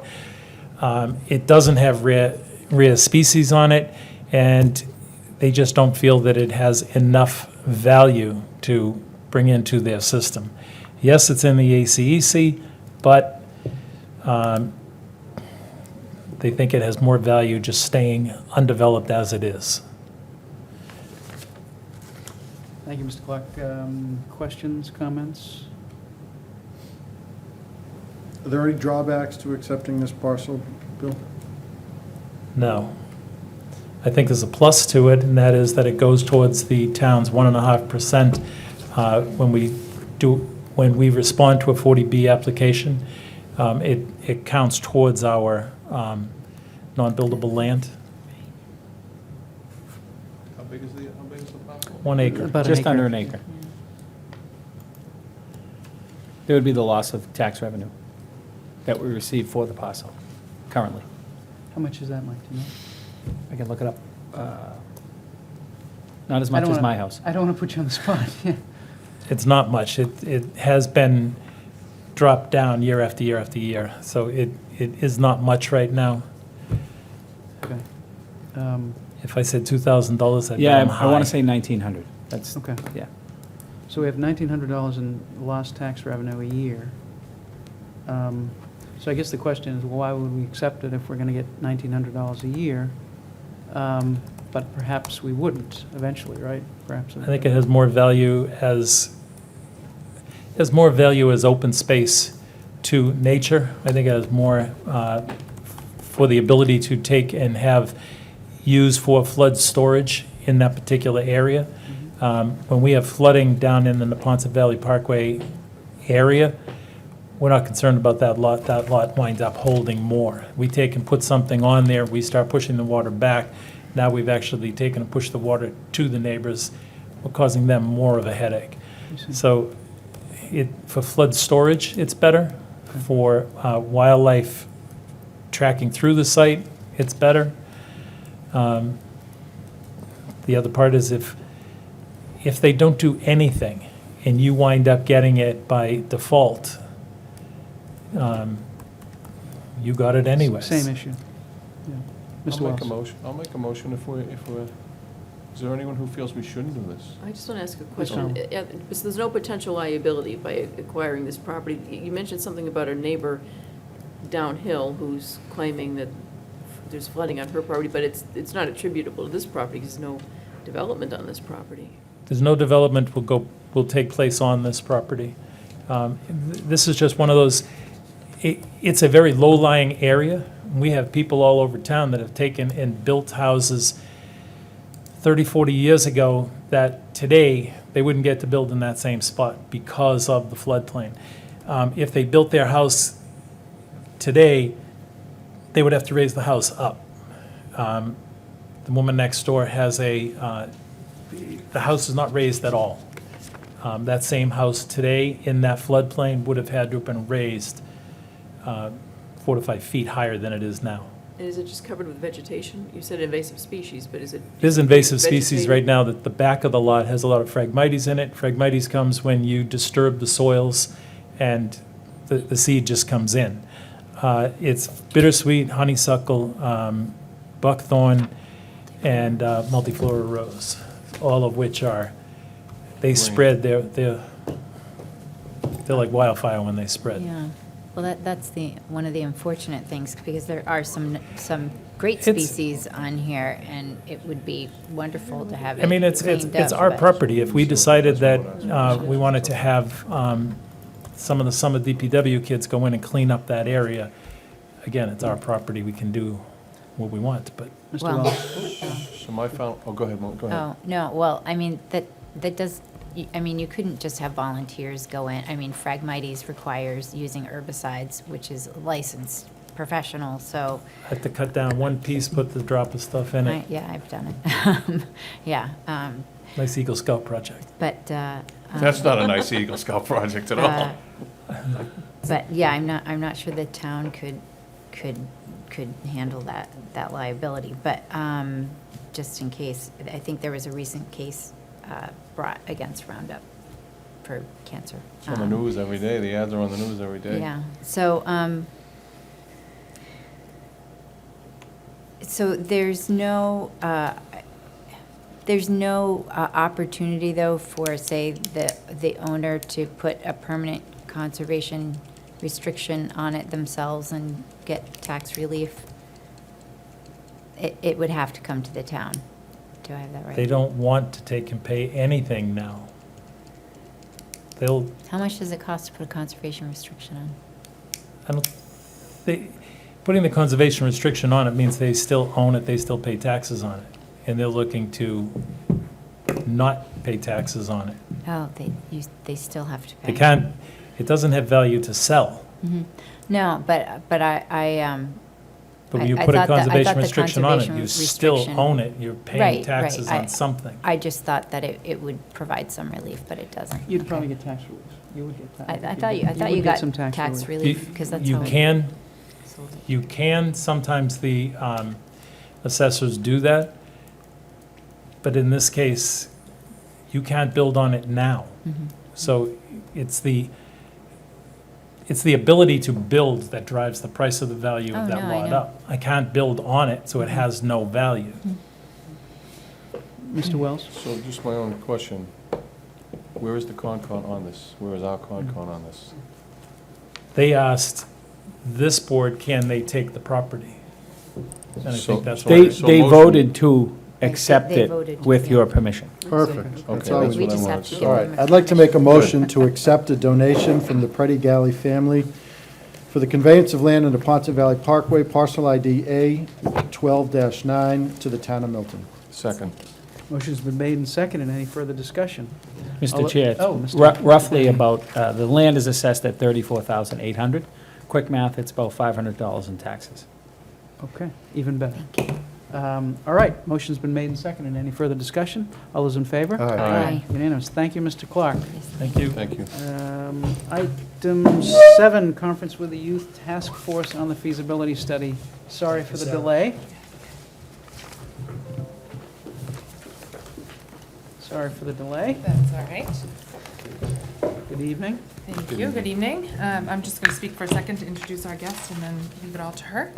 It's very nice to be sitting in front of you all again to bring another update of the work of the Youth Task Force. I didn't introduce myself. Sarah Callahan, Chair of the Milton Youth Task Force. As you all know, in last year's state budget, thanks to the advocacy of Rep. Driscoll, the town of Milton received a $30,000 grant for the design of a teen center. The Youth Task Force worked with Town Administrator and the Chief Procurement Officer, Arlene Zuniga, to conduct an RFP for a feasibility study to help us reach that end. We received 6 proposals, conducted 4 interviews with architecture firms with varying types of expertise. We rated firms based on their experience with projects of a similar size and scope, their plan for overall project design oversight, the qualifications and experience of key personnel, the quality of their references, and the quality of the presentation. In the end, we selected BH plus A based on these criteria and their direct experience with teen and community centers, such as those in Randolph, which many of us are familiar with, North Andover, Hyannis, and Acton.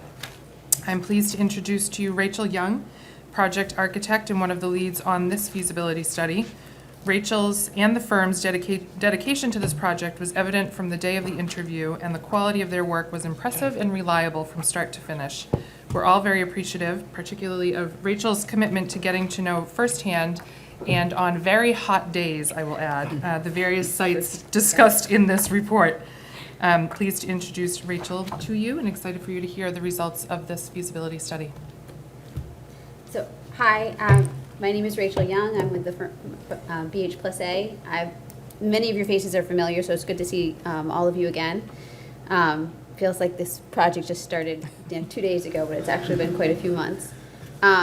So I'm going to briefly go through the feasibility study that we provided to the task force in the town of Milton, touch on some highlights, and hopefully have an opportunity to ask questions for those who are less familiar with the report.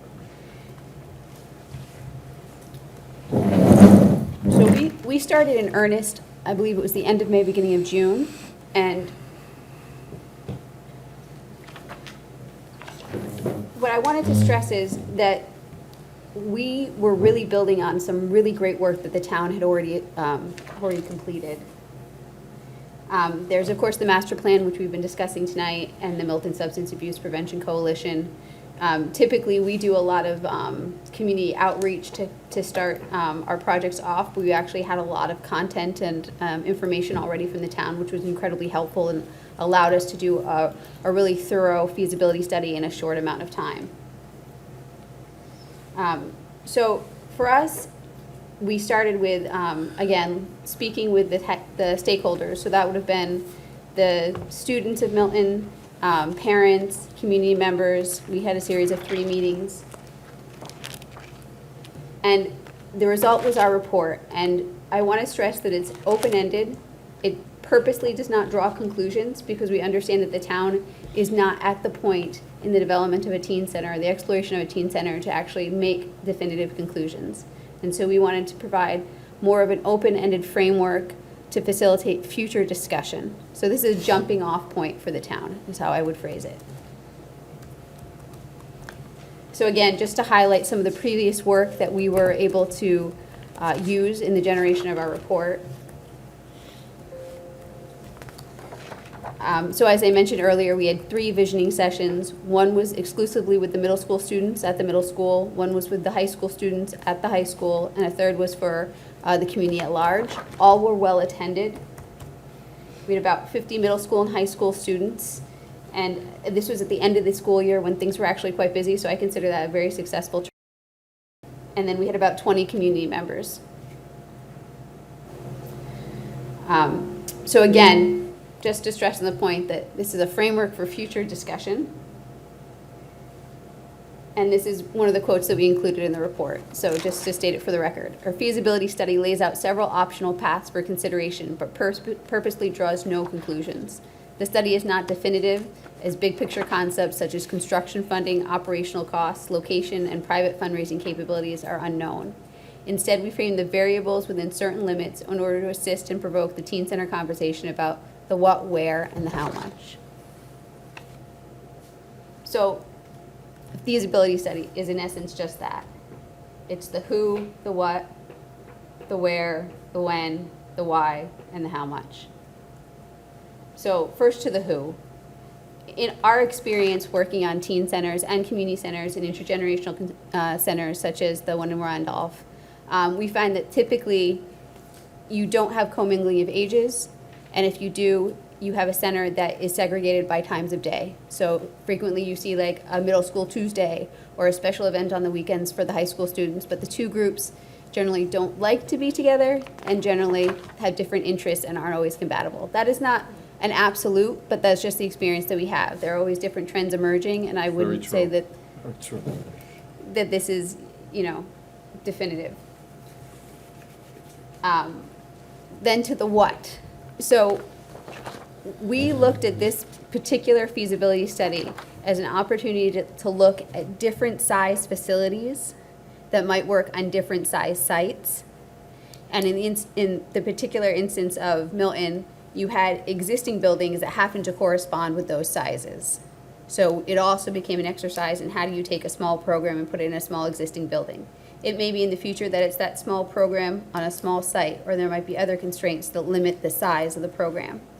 But for us, the basis or the core of the teen center is a small multifunctional drop-in cafe area and 2 program rooms, an active program room and a passive program room. You can think of a passive program room as more of like a classroom or a learning setting, and an active one being a place where you can actually do activity. The second option, which increased by a couple thousand square feet, took that core and added onto it with an AV studio and more administrative spaces. So you could have full-time staff. The third option, again, built on that and said, we can also provide a large multi-purpose room similar to the room we're in here now, with a companion kitchen similar to the room we're in here now. And then additionally, a conference room that can be used again as a small classroom or for small study sessions, and that AV studio. The last option had all of those spaces and then added a dedicated maker space. And then the last option, which added about 5,000 square feet in the form of a gym. So to continue on the what, this is the program that we had put together based on input from the town. And again, it has size 1, size 2, size 3, size 4, times 5, which are roughly 3,500 square feet, 5,000 square feet, 7,500 square feet, 10,000 square feet, and 16,000 square feet. And just to give you a sense of scale, I would wager that the building we're in now is about 10,000 square feet, just to give you a reference point. So then to the what. So in the feasibility study, we took those rooms that I mentioned and we just broke them down into what goes into those rooms, how are they used, how are they furnished, what are their overall dimensions, so you could understand the components that go into the center in a little more depth. So then the where. So again, this is not a definitive study. And I'll just read from the report. The analysis of the sites reveals positive features and drawbacks of the 6 potential sites. Additional sites and buildings could become available in the future as program requirements and design elements are identified. And so further study is needed for each location and others that may arise in future studies. The site study is not meant to specifically identify any final or best location for the teen center. So really what we did is we said, these are the available sites. Can they hold those different size programs? And how are they going to accommodate that evolving program as the discussion continues? So the 6 sites were the Chemical One building, Kidder Library, the fire station headquarters, Clapp Street, Guile Road, and Kelly Field. And again, these were used as testing sites, not necessarily saying that this is an actual site that we might necessarily pursue. It was more of a hypothetical exercise to help the town understand the program and the ideal location for the center. So you're all familiar with where these sites are. Perhaps Guile Road might be the one that needs to be defined the most. So Guile Road, we were looking at the entire parcel that's adjacent to the high school. And then likewise for Kelly Field, we focused on different areas of the field. It is large, and there were different opportunities at different locations within that site. Can you just go back to that slide? Sure. Just one sec. Mm-hmm. That's Kelly in the bottom right? Kelly is in the lower right, yes. Lower right, Yeah. okay. And the area inside the bottle, looks like a bottle. It does look like a wine It does look bottle. like a Yeah. bottle, Okay, yeah. okay, thank you, I'm good. Yep. So we looked at the context of each site, their relationship to the existing middle and high school, and also the town square, as we understand that that's the heart of the community, and we're looking currently at better defining that and understanding how it will contribute in the future to the town. And so you can see that there's a pattern. The majority of the sites are within walking distance of the middle school, high school, or both.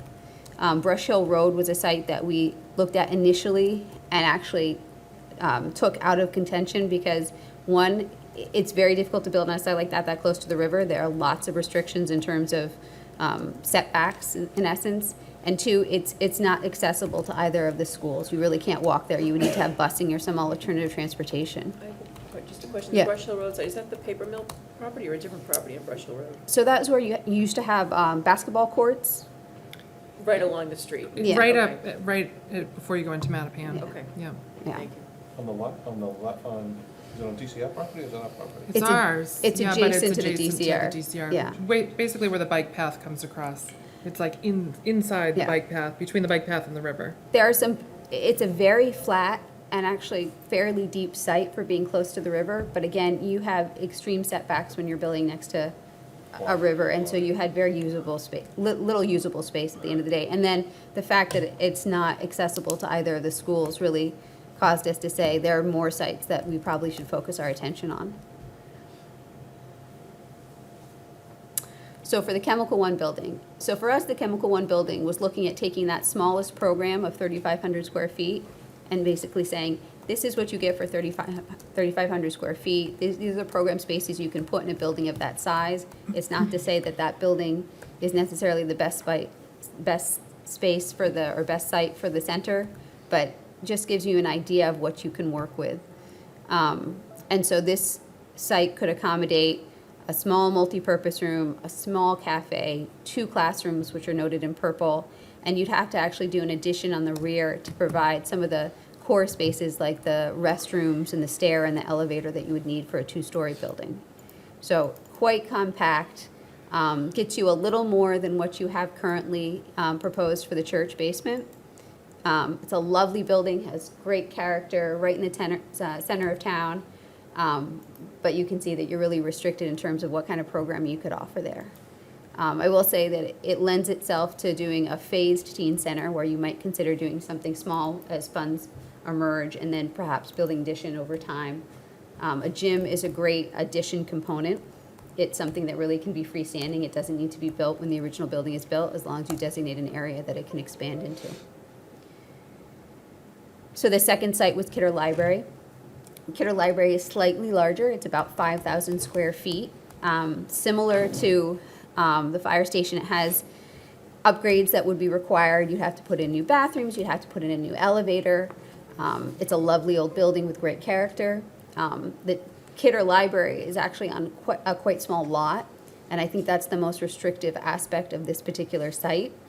You can see that our proposed plan, parking takes up so much of the open space, and you're really just left with small areas for outdoor programming. You do get a large multi-purpose room and a beautiful big open space. You're allowed to have it's possible to have a small kitchen, and you can have some small program rooms in the lower area, but there's no real potential for expansion. So fire station headquarters, that allowed us to look at a program that was 2,500 square feet larger. And so you can see what you get for that is a large multi-purpose room. And so for us, we were envisioning this beautiful large multi-purpose room in the vehicle bay, if you will. We thought that was, again, similar to Chemical One, a really fun building that we could see teens really, enjoying being in. But back to the program, you get a large multi-purpose room with a really functional kitchen, a large hangout area, and then a few classrooms on the second floor. So this, at 7,500 square feet, you're really starting to get a very functional, usable teen center. And then for Clapp Street, which is looking at the green space adjacent to the fire station, that's actually quite a large piece of land. It doesn't look like it is, but it can accommodate what I would consider a full-size teen center. It has everything except for the gym, but you can see in the diagram that you actually could add a gym in the future. So you can take advantage of the existing parking that's in the town hall, so you're not taking up a lot of the site with parking, which is, I think, a bonus. We never like to overbuild parking these days, and so it's nice when you have synergies with existing uses in an existing parking lot. And again, it's in the center of town. It's close proximity to the library and the other schools. So the site really lends itself to a communal use like a teen center. So for Guile Road, we used the same model, that same 10,000 square foot prototype, and we located it at the extreme edge closest to the road. We did this because this particular site has constraints in terms of wetland setbacks and topography, but you can just see that a site of this size, I'm not going to say it would be underused, but the teen center takes up a very small portion of it. And this is where the private parking and the potential for a gym. And so Kelly Field. So Kelly Field, it's a very large field, and we looked at 3 different options for locating a teen center on Kelly Field. The first was to locate the teen center, and this is the diagram that's in the upper left-hand corner. The first was to locate the teen center, in essence, where you have the tennis courts now. So it would involve relocating tennis courts, and there's a cost to be incurred with that. The bonus or the benefits of locating it here is that, again, you have existing parking, so you're not overbuilding, you're creating new parking. And it's adjacency to the middle school and fields. So there's a real synergy with that particular location. The second option is we looked at locating it at the rear of the field.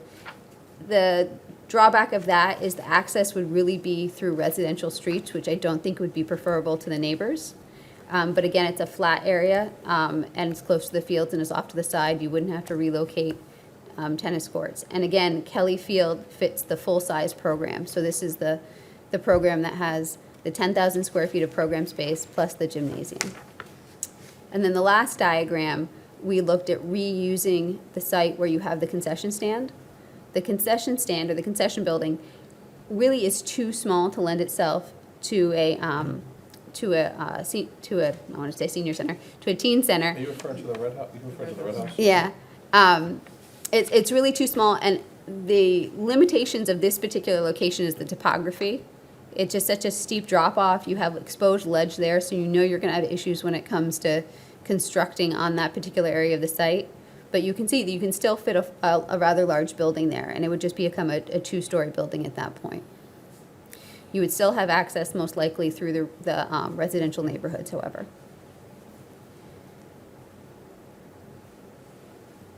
So after looking at all of these sites, what we typically do is we rank them. And in this particular instance, because we didn't want to draw any definitive conclusion, we calculated or compiled all the information on the sites, like the zoning requirements, the constructability, all the different parameters or criteria of each site. We just didn't assign a ranking to them. So you have that information, again, different sizes, different sites, to return to in the future when you're ready to have that conversation about prioritizing wants, location, size, program needs. And then we also included a how much, which is a cost for each size project, and then operational costs. And the operational costs are very schematic at this point, but again, a good stepping off point for a more robust conversation about a teen center in the future. So that's the feasibility study we prepared. If you have any questions, I'd be happy to answer them. Yes? All right, thank you. Mr. Wells? So just one question, because I can see those who are watching and listening at home, there are tenants in many of these buildings right now who know nothing about this. Did you talk to any of the tenants when you did this? Like, does the fire chief know this? Do the auxiliary fire people know this? Does Consolidated Facility, like, do they know about this at all? We didn't, nobody went into the buildings So or they anything don't know, like so they don't that. know, So okay. we know, the fire station building committee knows because we asked for, you asked for plans. Plans, yep. On Building what they're plans doing, and that on kind what- of thing. For headquarters? Well, for Headquarters? headquarters for the building, yeah. Okay. And to stress, this is a hypothetical site testing to start a conversation. So, again, I have a particular fondness for a chemical one, but I realize that building might not be available. But it gives you an idea, if another existing building of about 3,500 square feet became available in the future, you would know to act or not act on it based on what you see in the report. In the churches, the new space from the churches, how many square feet? That's about 3,000 square feet. 3,000, Yeah, so it's similar in size. The proposed, or your teen center that's going to be in the church, my understanding is that's limited to a certain age group, it's just for middle school students at the moment. Based on schedule at this point. Yeah. So in some ways, it might be nice to have a second similarly sized program space just for the older kids. And that's the conversation I think that will start to play out in the future. And that's the proposed Chemical One siting that really addresses that, where you could see having two different centers or a campus, if you will, with a building dedicated to a younger age group and a building dedicated to an older age group in close proximity, but not the same spaces. And that's kind of what you're getting with the Chemical One building because it's so close to the church basement. Well, the bigger issue is it houses critical public safety equipment Yeah. today, and what do we do with it? Yeah. Where would it go? Yeah. We find historically that when someone, as we've seen, the McEnany, when people start talking about occupying town buildings that are already occupied, we get a lot of agita here, comes our way when they hear, if they don't know about it. That's why I asked, do they know about it? Yeah, this, I mean, the list was vetted and created along with Bill Clark, so I can't speak to conversations that might have With happened. tenants, right? Yeah, Yeah. with tenants, we weren't dealing specifically with anybody. And so, again, to stress that these are hypotheticals, Okay. you know, again, with Kidder Library, for example, I know that you have a beloved institution in there right now. But in the future, and we're not talking next year, we're not talking 2 years from now, this is a timeline of 5 years plus, I think, to understand where you guys are right now. If Kidder Library would ever become available, you can have an understanding of whether that would be an appropriate place for a teen center. And how big is this piece of property you found on Brush Hill Road? How big is it? That's a good question. Four acres. I never even knew it existed. Yeah. So when this started, and many of you know that we were working on a very tight timeline. So, when first a list of sites was given to us, it was, to answer the concern, it was sort of like, well, these are the things that are currently available, so these are places to explore. And we had a pretty, conversation with a number of people. Master Plan Implementation Committee, Cheryl Tugais was part of that, Bill Clark, Mike Dennehy, a number of us were involved in thinking about, well, this sort of, well, what's going to happen in the future with different sites? So we talked about expanding the list so that it wasn't just plots of land that are sort of scattered around town, because the original list included not only the Brush Hill Road piece, but a back corner of the Andrews playground. I know where it is, on Albert in Ave, East I know where it Milton. is, I know where it is. The Ash Street Playground, which is up off of Randolph Ave, that we went and visited on a, again, very hot day. And so it was a bunch of places that were not really useful. So the thought was, we knew that there were conversations, at the time that this was happening, the conversation about the central fire station current location sounded very different than it does right now. There was much more conversation about either Building completely next, new or, shifting somehow. So publicly, it sounded like that might be an option down the road for something. So I actually went to one of those meetings and raised my hand and said to Dan Clark, I introduced myself and said, this is what we're doing. What is the future of that building, or is the future of that building being considered? And I said, we want to be considered in that. So to the extent that, we were trying to be proactive and not spend money on a feasibility study and not look at whatever the possibilities might be down the road. So I think if there were any definitive conclusions to be drawn, it would be that the site and the location, of course, is very important, that you want these sites to be accessible to the children that are using them, and that means walking from the two schools that you currently have. So that will limit you in the future in terms of viable sites. To put your mind at ease, Member Wells, I got more phone calls from town officials when fire building committee surveyors were out canvassing this area, trying to get the optics of New fire line. station. Yeah, that's when I received most of the questions from town officials. Other comments, questions? I Ms. think, Collins? yes, thank you. I think this just points to something you actually mentioned in the feasibility study too, but something, Chair, that you were talking about earlier, and the Master Plan Implementation Committee looking at the town center, because it is important to keep that machinery and also our auxiliary fire in the location. So what could we do if it's deemed that this really is a good place for the teen center? So. And that's been my perspective. I mean, I'm thinking about this specifically from the perspective of the Youth Task Force, but also as a citizen and as a neighbor to this area. I want for this general area to be more than it is right now, quite frankly. And so I'm very sensitive to what's currently in Chemical 1, but it's serving a very important purpose, but it seems to be woefully underappreciated by the larger community. So if there are storage needs that might be met someplace else, and that building can have a new life that actually brings people into it to see the architecture. I understand that there's a lot of memorabilia and almost museum on the in there second that's floor. not accessible to the public because it's not an accessible building.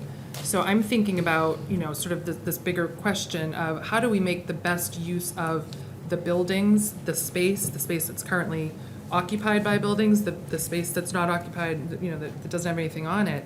And to, the earlier conversation with the Fire Station Building Committee, who are all the end users here and how do we all fit together as community members, not just as employees of a department or, it feels very, very sort of siloed here. And that's, I think, the reason that it felt relevant to look at these buildings is that we're thinking, how can we all live in this area together if in fact the community decides that they want a teen center? I don't think anything should be off the table, especially since we're talking about departments and buildings that need attention. They need capital attention, quite frankly. So what's the best way to fit, to fit all these puzzle pieces together? That's my personal perspective. And I think that, I'm thrilled with the feasibility study because I think it helps us to get to the next step in some of those questions. Chemical building also will come under the same issues that the Historic Commission is dealing with now with headquarters. They're of the same, built to the same time era. They're over 100-something years old. It's a historic building. The only good thing is it's been used for firefighting purposes for all this time, so it does exist in the historic, if you want to call it, inaccessible, limited accessibility state that it's in, because it is historic. It's still in the same purpose it was built for, which is fire services. Probably had horses in it 100 years ago, engines in it now. Other comments, questions? I'm going to read the report. It's very comprehensive, and thank you for presenting it to us tonight. You definitely found some places that I didn't know about. I'm sorry? You found a couple places that I was unaware of. Yeah, I mean, there are a lot of options, there's a lot of potential for different sites, and it's just understanding as a town what your priorities are going forward and using those priorities to help you zero in on the particular sites or programs or budget that's going to dictate what that teen center looks like going forward. The last word, capital B in that last word, budget. So to the extent that this is a conversation starter, Sarah, do you envision that conversation happening at the youth task force? Yeah. Taking this report and, Yep. I mean, that's sort of our plan for the fall, is to figure out what our next steps are as a committee. We have the space opening later this fall in at the First Congregational Church, and so we've been working along with the Parks and Rec Department to sort of get that up and running. Lots of, as you know, paperwork and forms and policies and procedures and that kind of thing that are still in process. Once that happens and the doors open, there's obviously a period of continuing to evaluate that, to see how it's going, to see what's working, what's not working, collecting data and that kind of thing. But I think that there's a next set of objectives that our group will identify over the next couple meetings. That's what I have on the agenda for us to talk about. And I think it's this bigger picture, because we know that the space right now at the First Congregational Church is limited to just middle school students. It's limited to Monday through Thursday up till 6 p.m. And that does not address the full need that we have as a community for our teens. It really is an amazing start, but it's just a start. So we need to keep our eye on the prize and figure out what the long-term solution is for the older teens too. you may have mentioned it, Sarah, at the beginning. One of the questions might have been why now? Why did we do this now? Why did we? And I think the answer is that that money was available only through July 31st. Yep. And so your committee and a lot of people in the town worked very quickly in order to make sure that we use that in a productive way. Yep. And I think we and this achieved that. resulted. I'm pleased with it. It felt a little rushed in the beginning, right? We were throwing it together quickly, but I think especially the direction that we asked the firm to take, and that they just really, there was no hesitation there. I think that this really provides us with a good tool to use as we go forward. I was pleasantly surprised with what $30,000 got us. My Yeah. preliminary notion was that it wouldn't get too much, but as you can see, this report is pretty full. Great. Thank you. Congrats Thank on you. this. The Thank production you. value of this is very, very good. Congrats. Yeah. Good work. And that parcel of land on Brush Hill Road is a little over 5 acres. Wow. I'm going down there tomorrow. I don't know if there's any restrictions on the land from a conservation perspective because it abuts the Neponset, but Right. All right, thank you very much. Thank you. Thank you. Thank you. Item 8, Finance Committee Sorry to update. leave you with no audience. Motion approved. It's, Elaine. there's some very interesting items coming. You might want to stay. Item 8, Finance Committee update, Ms. Conlon and Ms. Collins. I don't know who wants to take the lead here. Oh, our chair. Thank you, Mr. Chair. And so the Finance Committee is comprised of 2 members of our board, which are Melinda and myself, as well as the town administrator and the town accountant. So Melinda and Mike, to the extent that I'm forgetting anything, or if there's something that you want to jump in on, please feel free. We'll make this brief. I know we're getting late, but just to give you an update on what the committee's been working on. We've met a few times in recent weeks beginning in the summer, and we've had one meeting so far with the school finance subcommittee, and we have another one scheduled with them in a couple of weeks. We're looking at two things. One is a current budget shortfall for FY20, the current year that we're in. And then second to that is starting budget discussions and preparations for FY21. So in terms of FY20, I think everyone's aware that solid waste and recycling collection and disposal costs have increased dramatically, not only for us, but for all communities that have contracts expiring this year. So the projected budget shortfall for the current year that we're going to have to close is approximately, these are round numbers, $675,000. So the Finance Committee, in order to try to address that, we've made some progress in terms of coming up with ideas as to how we might close some of that gap. We're still working on this, and the reason for the town meeting, as we all know, being postponed from October to January, is to really deal with this particular issue. So at the January 2020 special town meeting, we're going to have to look at probably a combination of increasing projected revenue expenditure projections for the current year, as well as cutting some budgets, unfortunately. So far, the Finance Committee has identified a few, largely through the work of the town administrator and the town accountant, and I want to thank them for their efforts. They've looked at some potential changes to revenue projections. This piece would not require a town meeting vote. This would be something we would explain at town meeting. So additional revenue from the new trash collection sticker, the annual barrel sticker program. Motor vehicle excise tax pilot. I think some of our projections when we were going through the spring did not include the most updated pilot numbers. Working with the treasurer, investment income is an area that we may have an increase over what was projected in the spring. We've also looked at some potential budget reductions, possibly in the area of veterans benefits. That's a very small amount. But the town administrator is going to be working, and probably already has been working, with some of the departments, mainly the larger departments, because that's really where the departments that can absorb cuts of that nature. So right now we're at a little more than half of that. We're looking at approximately $300,000 to have to close after we've looked at some of these increased revenue projections and some small budget cuts.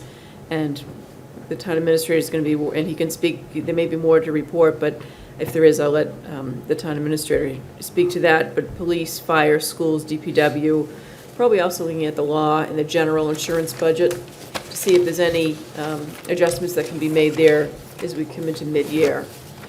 So over the next few weeks, we're going to be looking at really trying to identify another $300,000 to close this gap, and that's going to have to be in the form of cuts.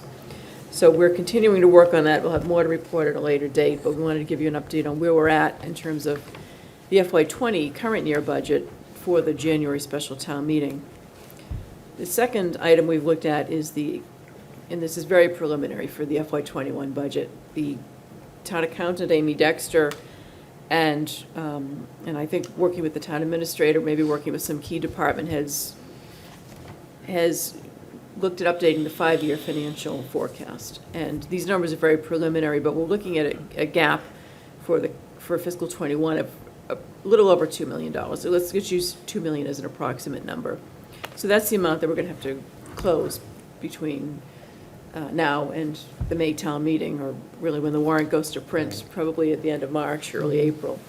So that's the gap at this time. It could rise, and we'll have to all collectively with the warrant committee and the schools and going through the entire process work on closing that gap. To that end, the town administrator and the accountant have recommended, and the finance committee, at a joint meeting with the school finance committee, we were all on board with the types of budget we should ask the departments to submit for FY21, and the town administrator is going to have a meeting with his department heads next week. The consensus of the two finance committees was to have department heads submit a level service budget and then a level service minus 3% budget. So the departments would be submitting two budgets this year for FY21. And then as we go through the process, needs of different departments, impacts on departments of a cut would be considered. And So that's something we wanted to get a sense of the board as to, and the town administrator would like to get the board's sense on whether everyone is in agreement with submitting those two types of budgets by all departments for next year. What was what did we start at this year? Weren't we at around 3 point something? What was the deficit that we made up to get into this year here, 20, at the start in July? Coming into 20, it was a pretty significant gap we closed, correct? And we were, 3 in February, we were at million, about 3.2 or 2.2, yeah. So 2 is $1.2 million less than we had to look at this year. So you're at about 600,000 then, if you made up 3 and we have to make another 3, am I right? The number was about a $600,000 deficit in this year? Oh, for the, yes, for Yeah, for FY 26? '21, yes. FY '20, I'm sorry. Yeah, and if I just might add, the member Conlon stated everything perfectly.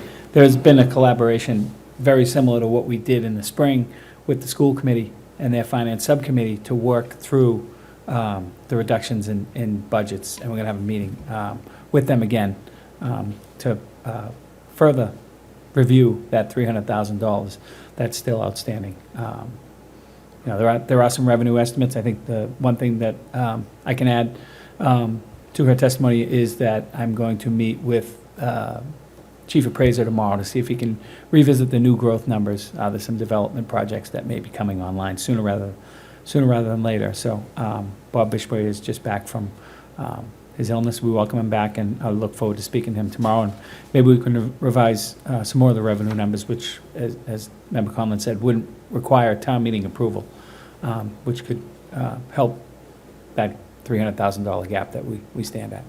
If we took it from the new growth money, we'd have to have an article to do it? No, he No, that would was just your revenue potentially projection. increase his new growth number Oh, I for got you, FY okay, '20. I got it, okay. So, in terms of the FY '21 budget, I think if we could get a consensus of this board, we're at the point in the budget process where departments want to start putting together their salary sheets, start getting to work on their budgets.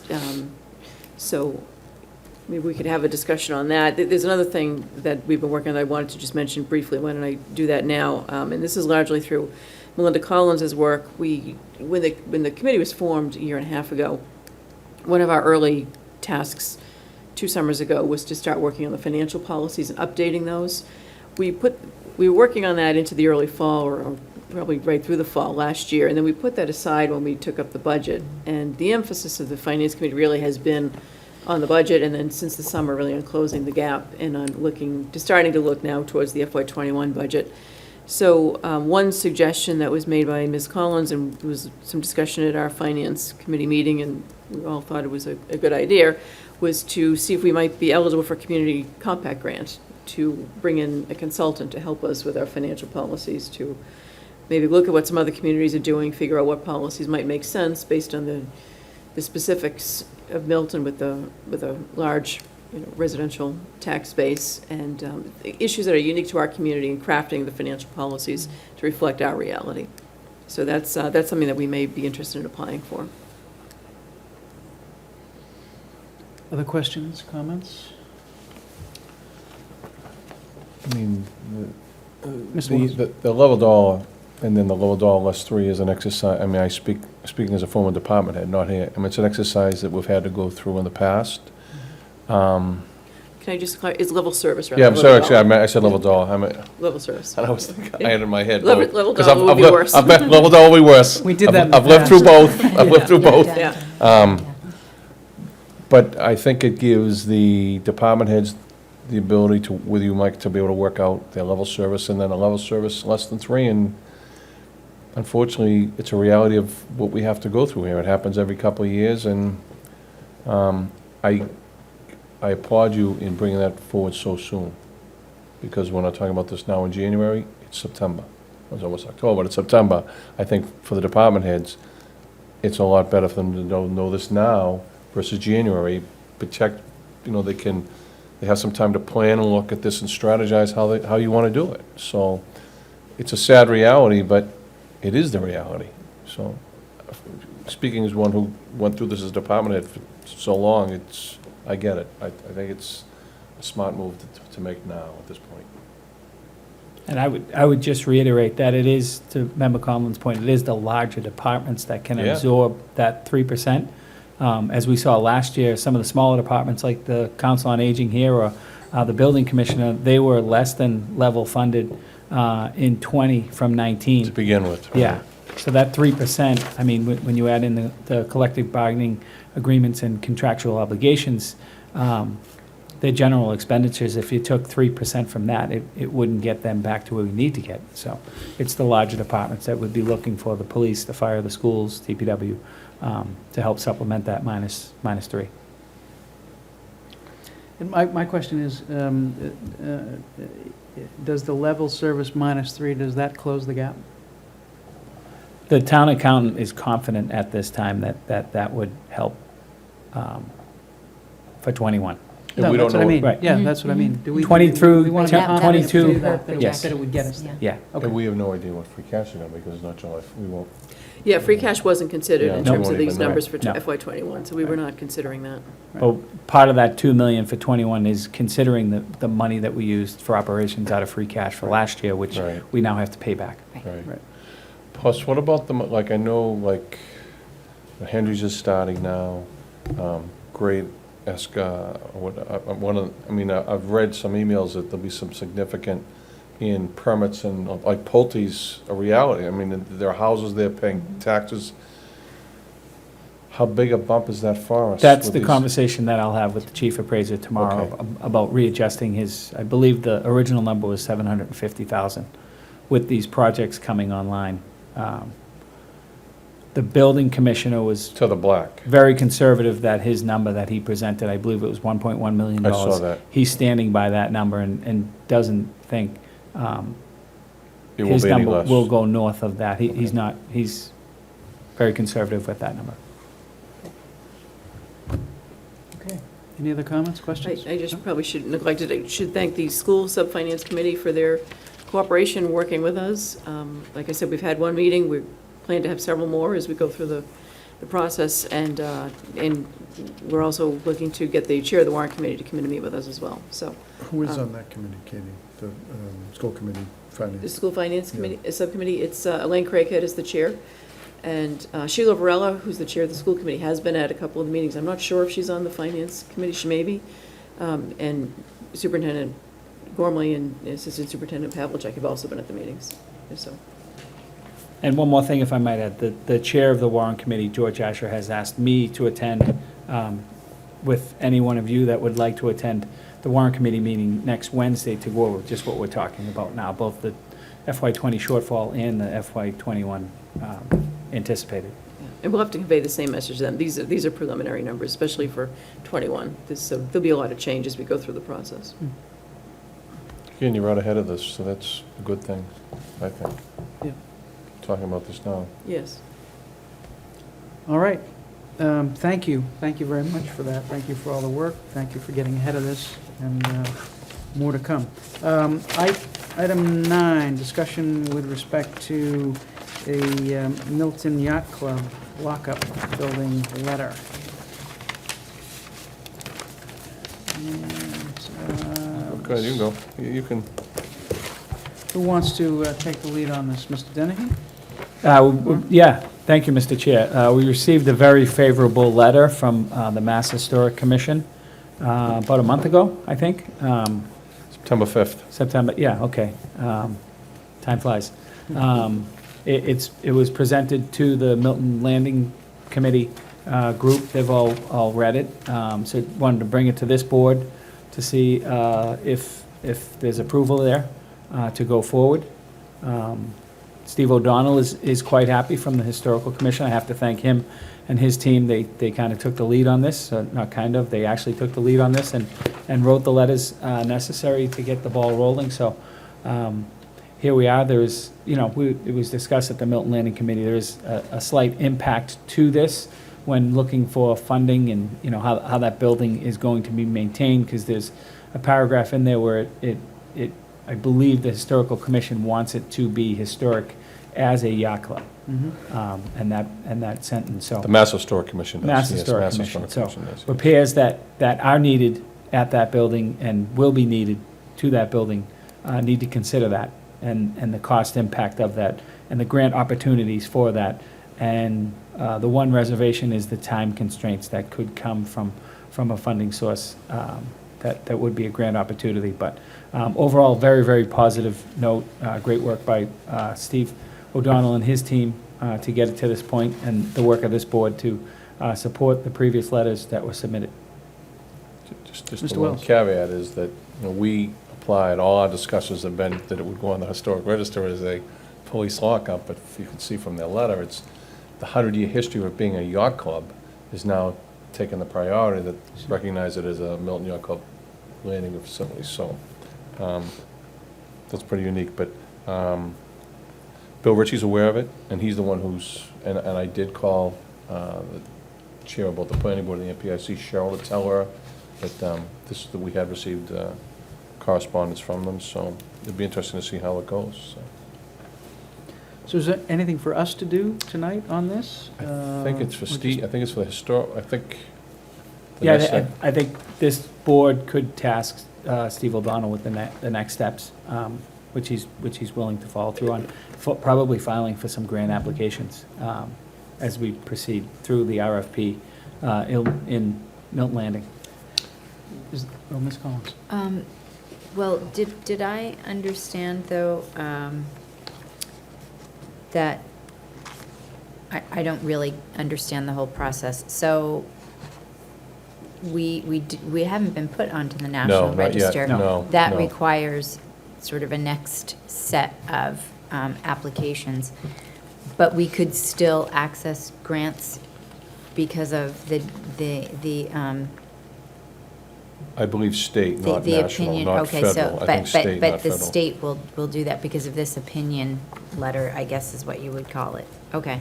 They're not big, for full. they're Oh, not yeah, gonna- no. they're not big. Yeah, they're not big. I just didn't know if this meant we had been, it had been definitely placed on the register, or if there was another step to doing that for the state, but this suffices.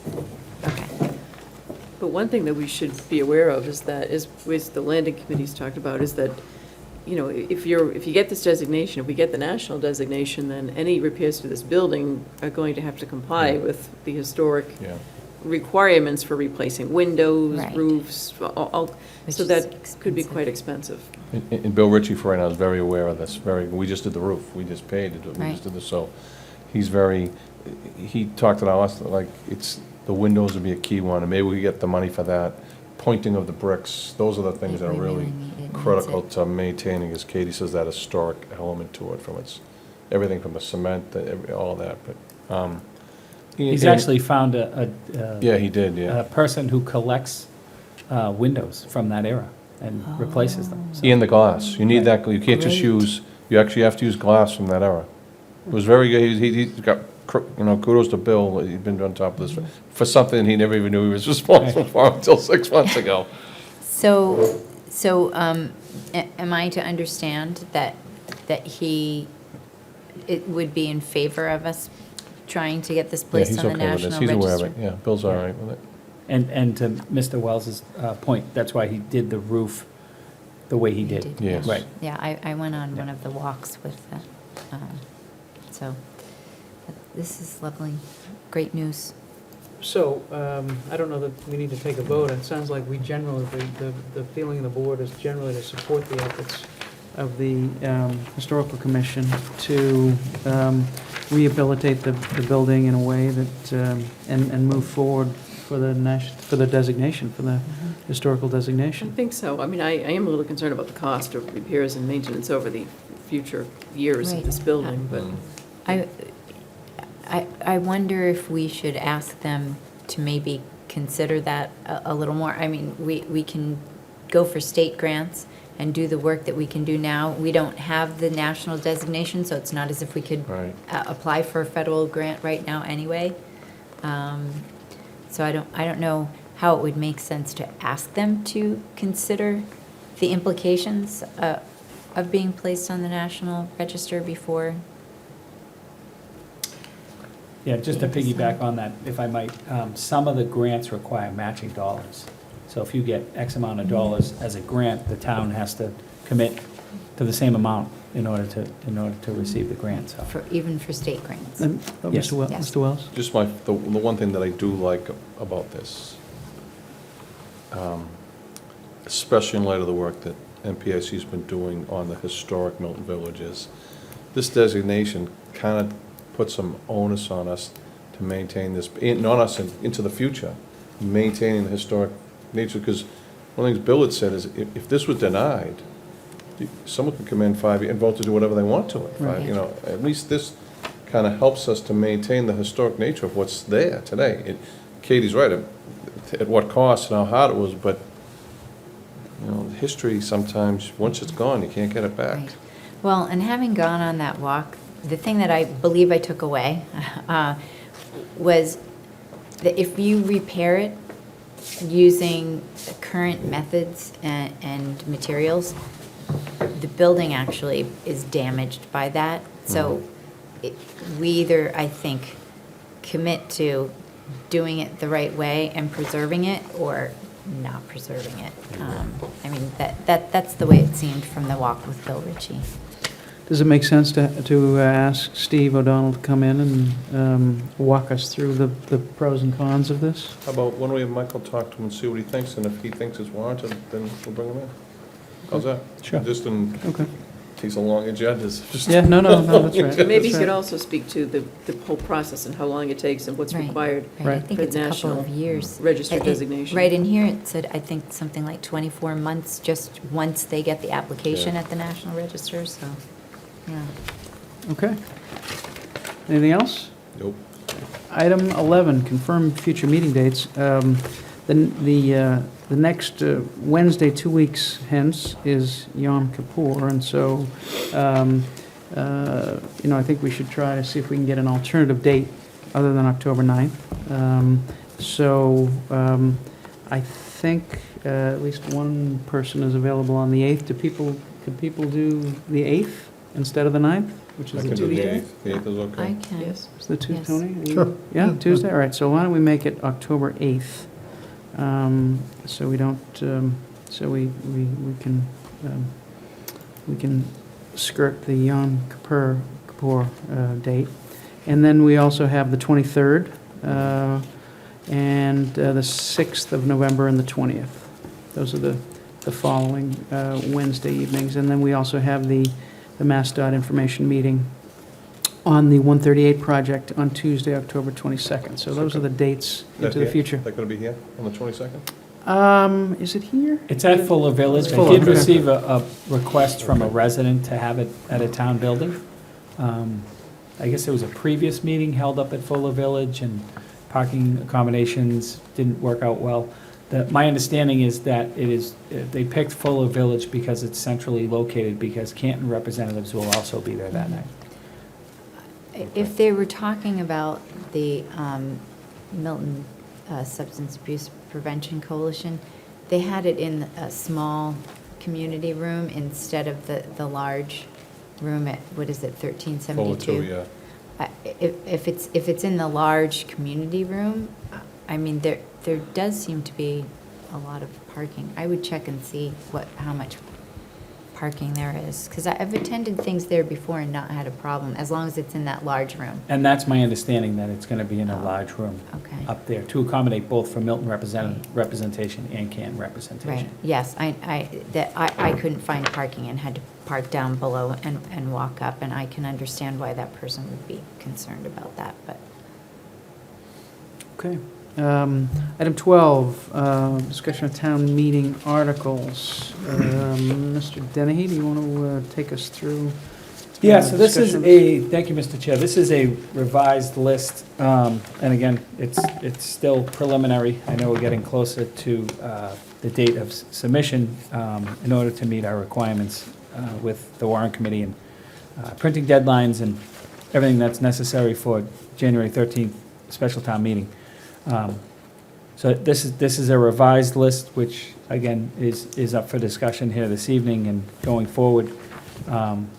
We did receive 3 articles from the planning board this week that they're looking to add.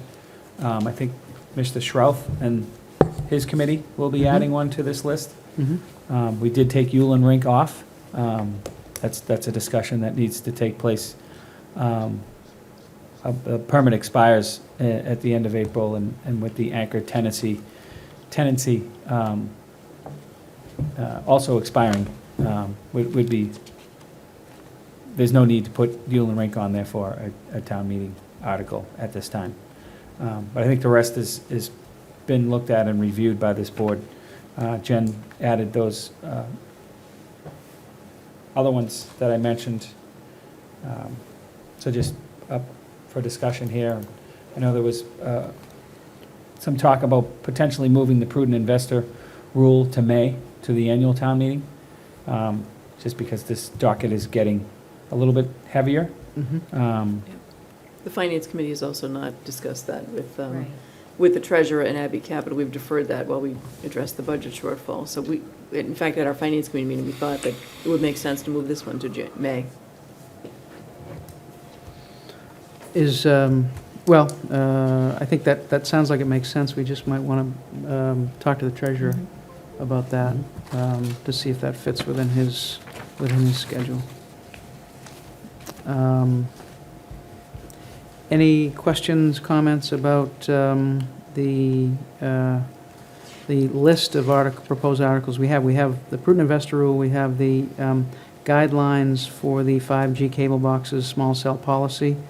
We have the follow-up regarding reinstituting the civil service age limit.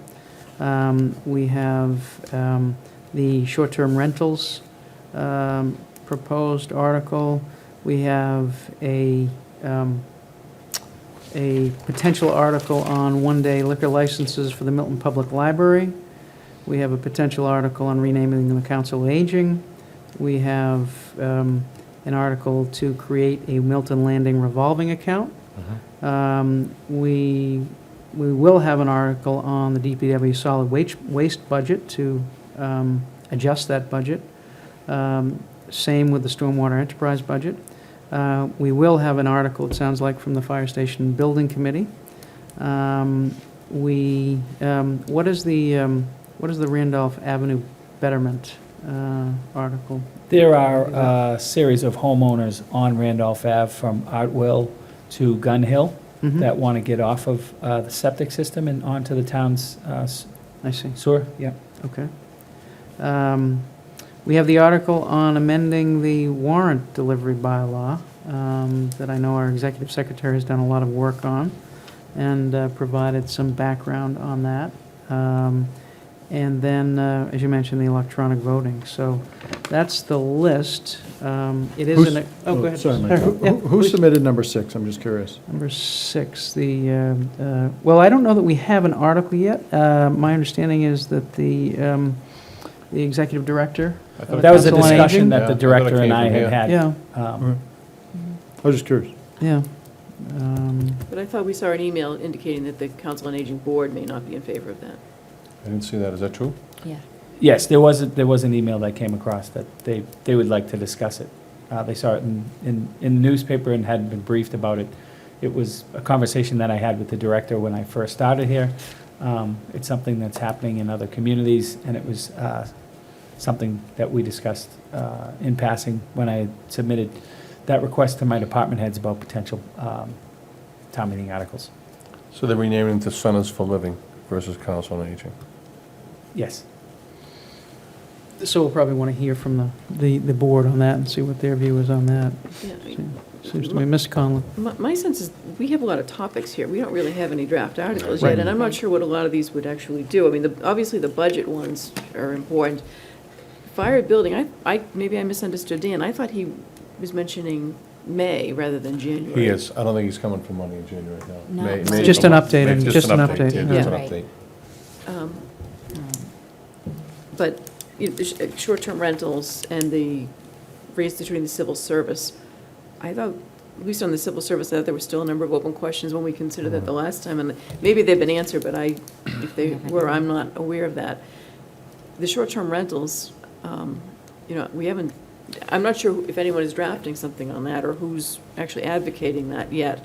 It may be a good thing to do, but we haven't seen a draft, and we're only a couple of weeks away from the warrant closing deadline, so it seems to me the budget articles and any planning board articles are the priority, Mhm. and obviously the electronic voting that we encouraged tonight.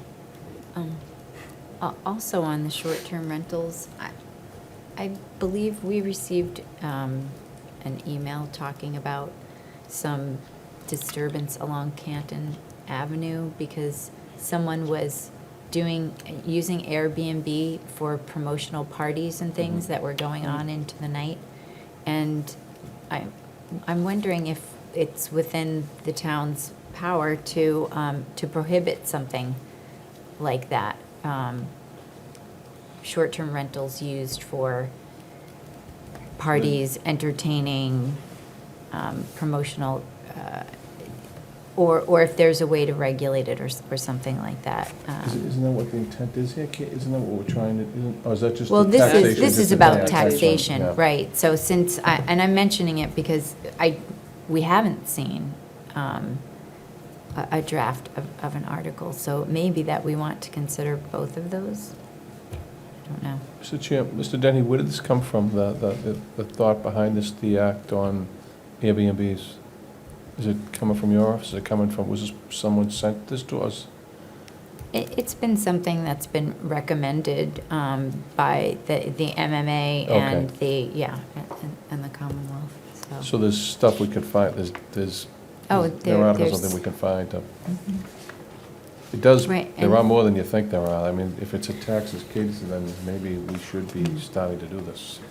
Well, and I know that our own town council's firm has sent out legislative updates with this in On it too. this. Yeah.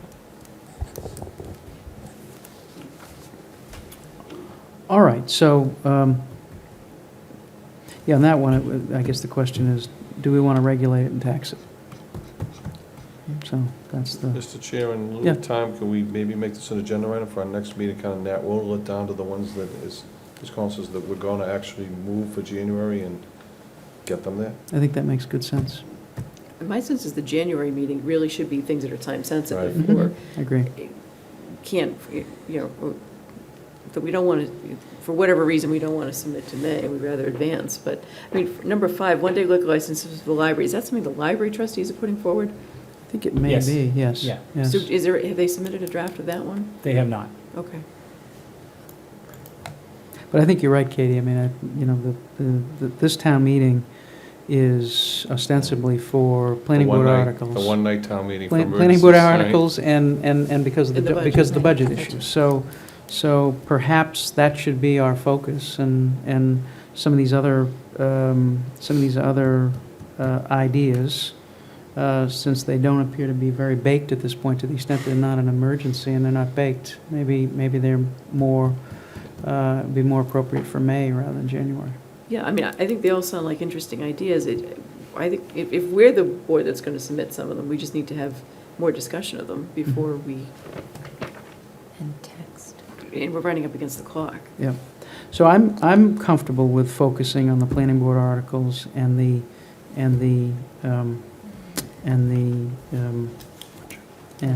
budget articles, and perhaps the voting, because that's something that we can test if we can do, a trial run.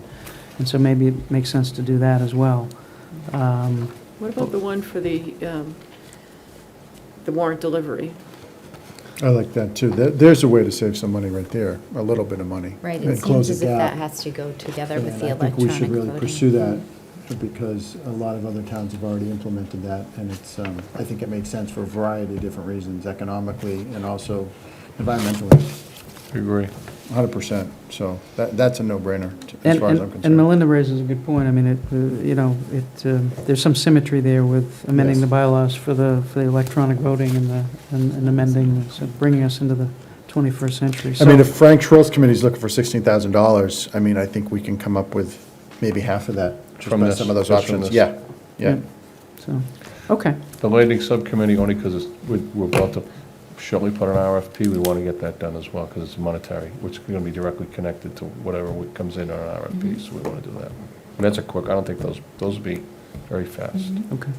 Okay. Mr. Chair, Yeah. one more thing. I would note that right now, there are 2 budget articles that we know we have to present. Mhm. As we work through the budget process for the shortfall in FY '20, there may be several other articles specifically identifying the article in the annual town meeting where we have to reduce a budget as well. Right. So broadly speaking, we're gonna have planning board, we're gonna have budget.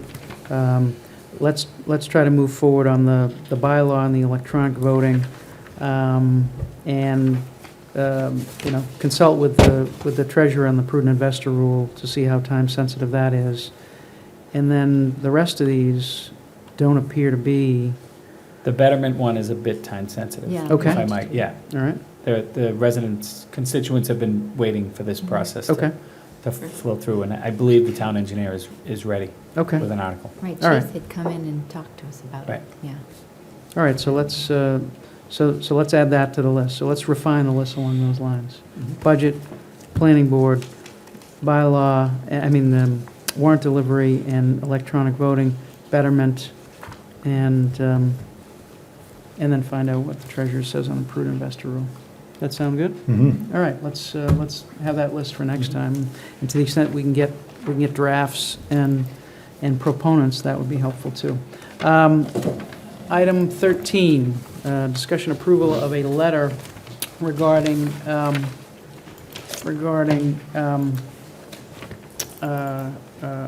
coastal resiliency to safeguard Boston and Milton, among others, from flooding through the Boston Harbor. I think this is Ms. Collins. Do you want to take the lead on this one? Well, as you all know, this, the talk of the Seagate and putting a working group together has taken several turns over time, and I think it's become, over time, clear to former Senator Bill Golden that the 15 communities involved are, for the most part, very interested. That the thing to concentrate on is having a feasibility study done, and that the best way to do that is to apply for a grant through the state. And he's now looking for letters of support. So he sent a template, and I made an attempt, which could use probably quite a bit of work, at something that we might be interested in sending. I'll make a motion to ratify a letter of support for a feasibility study of a coastal resiliency system to safeguard Boston and the 15 municipalities, which does include Milton, that flood through Boston Harbor. Seconded. Motion's been made and seconded. Any further discussion? Yes, could we, well, I'll propose a friendly amendment, we can see if Richard accepts it or not. Can we do it in substantially this form? And the reason I ask is because I think it's a good draft. In the third paragraph, we focus on Milton Landing, but I think we could also bring in like Granite Ave and the Cortland agree. Street neighborhood, and Bolton, I'd like Riverside, to Thistle, all of that. highlight that in the I'll letter. accept it. I can't read, I don't have it, so, but I'll accept that. As long as, I just think we need to move this forward. There was another Yes. major study came Yeah. out today that talked about that in the next 30 years, that sea level rise could be even greater what they think it is today. Right. I think that us becoming a part of this is important. And we were going to put money towards it if we could have, and which we were restricted from, but, Right.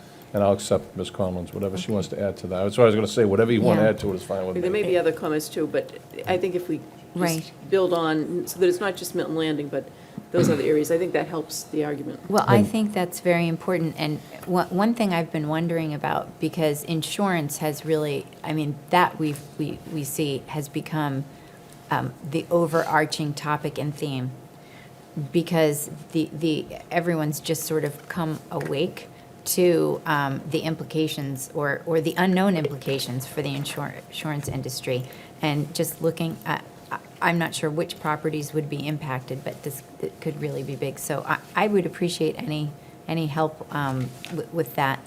But also, I was thinking back to regional grants, which our town administrator says a regional grant can be applied for in the fall. Usually they Correct, the open community that- compact, right, yep.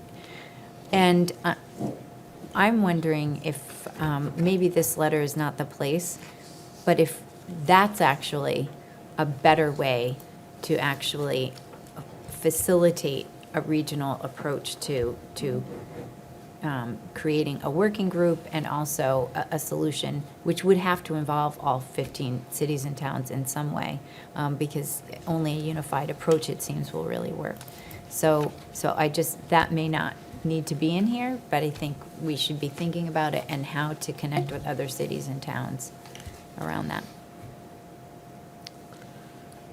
I think that makes good sense. So we have a motion that's been made to approve this letter in substantially this form with Ms. Collins to make some revisions and add some other affected properties. I think Bill Clark can probably help with that whole other Naponton River affected Basin, the Okay. whole thing. All right, motion's been made and seconded. Any further discussion? All those in favor? Aye. All right. Now we're at item 14, which is authorization of, authorizing the chief appraiser to sign Department of Revenue tax recapitulation documents. Mike Denny, can you just give us a quick This is update an on what annual authorization of this board to give our chief appraiser the ability to sign on behalf. Great. Great. I'll move that we grant Chief Appraiser Robert Bushway authority to sign forms and material related to the tax recapitulation on behalf of the Select Board. Seconded. Motion's been made and seconded. All those in favor? Aye. All right, now let's get ready to fly. I'm ready. Next, I'm holding this in my hand for you, Mr. Chair. Item I'm ready to talk. Item 15. Item 15, Historical Commission. I'll make a motion to reappoint Meredith Hall of 41 Russell Street through September 30th, 2022 to the Historical Commission. Second. Motion been made and seconded. All those in favor? Aye. Aye. Unanimous. Item 16, In-Service Safety and Training Committee. I'll make a motion to reappoint Dean Alexander, 629 Randolph Avenue, Jack Calabro, 629 Randolph Avenue, Robert D. Pietro, 629 Randolph Avenue, and Thomas McCarthy, 629 Randolph Avenue, through September 30th, 2020. Seconded. Motion been made and seconded. All those in favor? Aye. Unanimous. Item 17. I'll make a motion. Pilot Committee. I'll make a motion to reappoint Michael Dennehy of 525 Canton Avenue, Jennifer Hine of 453 Elliott Street, Matt Keswick of 76 Buckingham Road, and C. Robert Reitz of 222 Highland Street through September 30th, 2020. Seconded. Motion been made and seconded. All those in favor? Aye. Unanimous. Item 18, Stormwater Fee Advisory I'll Committee. make a motion to reappoint Chase Berkeley of 629 Randolph Ave, Gerard Burke of 521 Center Street, Michael Dennehy of 525 Canton Ave, and Jay Fundling of 39 Sias Lane through September 30th, 2020. I think the last one? Yeah, Jay Fundling is not going to be reappointed. Okay. Yeah, he didn't want to. I withdraw. Huge I- loss, huge Huge loss, loss. but Yeah. I want to thank Jay for all his work Yeah. on this committee. Jay's on several committees in town. Yep. So I respectfully withdraw It's his his name from decision, that. not ours on Okay. that, certainly. I think we need a second. Yep. Do we have a second? Motion been made and seconded. All those in favor? Aye. Unanimous. Item 19, Milton 350th Anniversary I'll make a Committee. motion to reappoint Hyacinth Critchlow, I saw her today too, of 70 Meadowview Road. Very good, she was already going to get sworn in today. Kevin Donahue of 17 Meeting House Lane, Kathy Fagan of 78 Capon Street, Mary McGoffin of 3 Herrick Drive, Emma Jean Milton of 435 Elliott Street, Elizabeth Neville of 6 Cliff Road with camera in hand, and Linda Lee Sheridan of 57 Clifton Road through September 30th, 2020. Second. Motion been made and seconded. All those in favor? Aye. Unanimous. Item 20, Celebrate Milton Proclamation. I move we approve a proclamation for Celebrate Milton on Sunday, October 6, 2019. Second. Second. Motion been made and seconded by Ms. Collins. All those in favor? Aye. Aye, unanimous. Item 21, approval of the Wollaston Golf Club change of manager. I'll make a motion to approve a change of manager. I just want to keep it going for You're the doing Wollaston great. Golf Club at 999 Randolph Avenue, from Richard Shaughnessy to Charles Grandin, and to forward the pertinent paperwork to the ABCC for approval. Second. Motion been made and seconded. All those in favor? Aye. I Unanimous. abstain. Oh, sorry about that. That's We okay. have I remember. 401 with Ms. Collins abstaining. Item 22, do we have the meeting minutes? We're going to defer the meeting minutes. Item 23, the town administrator's report. Mr. Denny. Thank you, Mr. Chairman, members of the board. Pretty busy week in town government. We, for the 5th or 6th year in a row, it precedes me, The Department of Energy Resources, we won a Green Communities grant. The Bills, Bill Ritchie and Bill Clark, did a great job filing that application. It's a very tedious process. Last year, we had things like the lights in this building retrofitted to more efficient lighting. This year, they received a grant of $104,661. Unfortunately, there are more communities fighting for these dollars. Last year, there were 210 communities, now there's 240 green communities. So to get the dollars is harder each year, so again, more work goes into it, more diligence. So thanks again to both their groups. One will be a lighting upgrade at Tucker Elementary School, and the other will be a lighting upgrade at Collycott Elementary School. So great work on behalf of them to continually get, I think we're over $1.3 million in green community grants since we became a community in 2010. Received notification today about the Blue Hills deer hunt. To be 11 days, Mondays through Thursdays, from November 11th to November 27th. Big change, only 2 days of shotgun. Only 2 days of shotgun, yeah, and the shotgun will not include the Wampatuck Chickatobit area of the reservation. So there are some changes, we'll put it on the town's website and social media just to let people know what's going on those dates.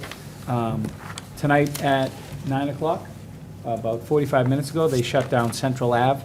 The MBTA is doing a crossing improvement to that grade crossing at the high-speed trolley line. The preliminary work will be tonight and tomorrow night, so Central Ave will be closed from 9 p.m. to 5 a.m., and the majority of the work will take place Friday, October 4th at 10 p.m. and run through Monday, October 7th at 5 a.m.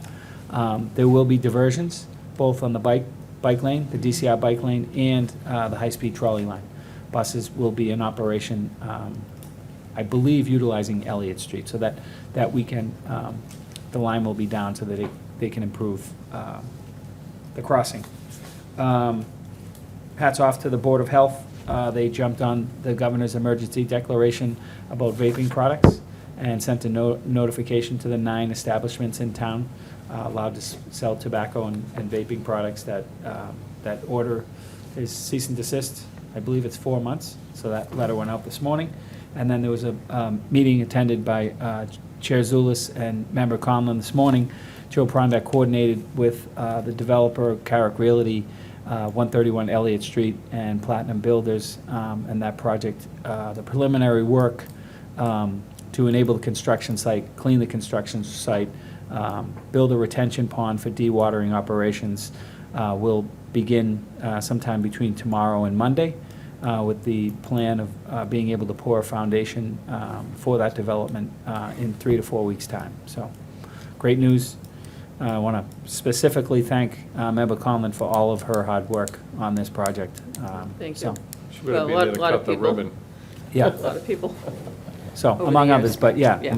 most specifically on this board. And there'll be notices, there'll be written notices, I think, going out to the neighbors, advising them of everything that's going to be done, the neighbors just in the vicinity, to let Right, them know. what's and the going hours on. of operation will be Monday to Friday, 7 a.m. to 4:30 p.m., Saturdays if necessary, 9 a.m. to 3 p.m. Most of this work that's going to take place in the next 3 to 4 weeks is literally only on the parcel itself, similar to the work that was done to mediate the DEP approval, which was granted last week, and should not impact traffic Because whatsoever. most of it's done on the site. Yes. At this point. And we've been assured that the noise will not start until 7 a.m. during the week and 9 a.m. on Saturday. So if any of the abutters or the neighbors hear any noise from the project, they should let us know, because we've got that commitment. And I think we talked about Carrick and 131 Ellie, but we didn't mention the word Henry, so just for anyone Yes. watching, it's the Henry's property we're Right. talking about, yes. Was it 18 months? How long were they talking for a time frame? I think a little over a year. I think it's about, I think we're talking about next fall for completion. I think for the abutters, I think they will welcome Yep. what they're about, the relief that they're going to get. It's definitely going to have a huge impact just on the view of Central Ave Business District. Thank you. All right. We will defer on the chair's report, nothing to report. Members' report, Ms. Collins on the Housing Forum. Well, I want to thank the members of the Affordable Housing Trust and the Housing Committee and our wonderful consultant Karen Sonnerborg and our planner Bill Clark for hosting residents who came and really engaged in the material. The next step is to meet with Karen and go over the results. Everything is actually up on the website, so if people have a little difficulty, they can just put in the search engine housing forum, and all the material will come up, including Karen's excellent presentation, and we're working to get a recording up of the presentation as well, because of course she added some context and color to the data. So the next steps are to go over that with her and create some strategies so that when we have a public hearing, the report will be in a fuller form and people can react to the strategies and help us hone in on what will really work well. Great, thank you. Ms. Conlon, do you have something on Just the members? briefly, on the Implementation Committee's Yes. meeting on Monday night that several of us were at, I mainly wanted to thank the chair of our committee, Cheryl Tobias, who's also the chair of the Planning Board, because I think she really made the committee look good on Monday night. And that presentation was an awful lot of time and a lot of effort.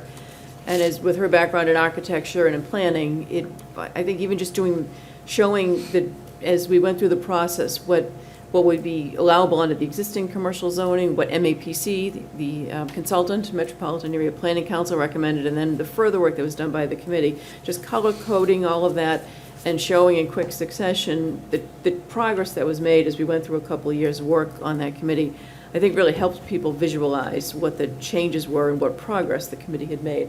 So our other members are Liz Miller, Dick Burke, and Tabor Keeley, and they all bring different backgrounds in business and planning and commercial real estate to the table. And it's been a joint effort with a lot of people, including the MAPC and including the abutters and some of the business owners and all the people who participated really in a 2.5-year process. We started out working on the landing, but that quickly grew to include Milton Village zoning. But I mainly wanted to thank our chair, Cheryl Tobias, because it really was a huge effort to put that presentation together and to, I think, explain it in terms that would be easily understandable with all the visuals. Exactly, And true. that really helped. There were a lot of people who had been at some of the meetings before, and I think when they saw the visuals that were presented on Monday night, really helped them see what we were proposing, what we're talking about, what the potential for the area is. And obviously, there are still questions and there are still concerns, and there are some abutters who still have some issues. The process is moving on to the planning board, but the committee, it was something the committee talked about a year ago, handing off to the planning board, but because there were questions and comments raised at a public meeting about traffic and about the build-out analysis, we spent some of the committee's money to do that work and do the build-out analysis and do a traffic analysis, and I think it made for a better end product. So I mainly wanted to thank the other members of the committee and also all of the abutters and all of the interested stakeholders who took part in the process. Most of them were at most of the meetings. There were 88 Wharf representatives and residents of High Street who attended most of the meetings. So that's a burden when you're not a committee member and you're a resident who's got a lot of other things going on in your daily life. But most of them made the commitment to come to those meetings, and I'm sure they will to the planning board. So just a thank you to, in particular, to the chair, Cheryl, and also the members of the committee and everyone involved. Thank you very much. Anyone else for members? I thought it was of the board? awesome. Yes, absolutely. Item 26, citizen speak response. Does anyone wish to respond? I mean, I will. So let me say this. With respect to what Mr. Joe Henning said, I agree with him that we should have a public hearing. We have had that recommendation at our last meeting from the Airplane Noise Advisory Committee, and they advised, they recommended a town hall with respect to what is going on and what is planned, and I think that makes good sense, and I think that's something that we can, in conjunction with the ANAC, the Airplane Noise Advisory Committee, I think it makes good sense to do that in the short term. With respect to some of the things that Ms. Christensen said specifically about the letter, the Block 2 letter, I think it's fair to say that no one on this committee, no one on this board, no one who works hard to try to improve the situation with respect to airplanes wants to make the situation worse with respect to airplanes. We're all trying to get it better. We're working hard to make it better. And the 3 points of that letter were: the town is interested in dispersion, the town is interested in improving glide slope, and the town wants testing. And specifically, the town thinks there should be testing with respect to runway 27, and we should be involved in that conversation. So I, you know, that's the intent of the letter, and that's what I think the letter says. With respect to a public hearing on a letter or a submission, that's never been done before. Everything we did about it was public. We had a public meeting about it. The letter's been public. We've never had a public meeting on a submission before, or a public hearing.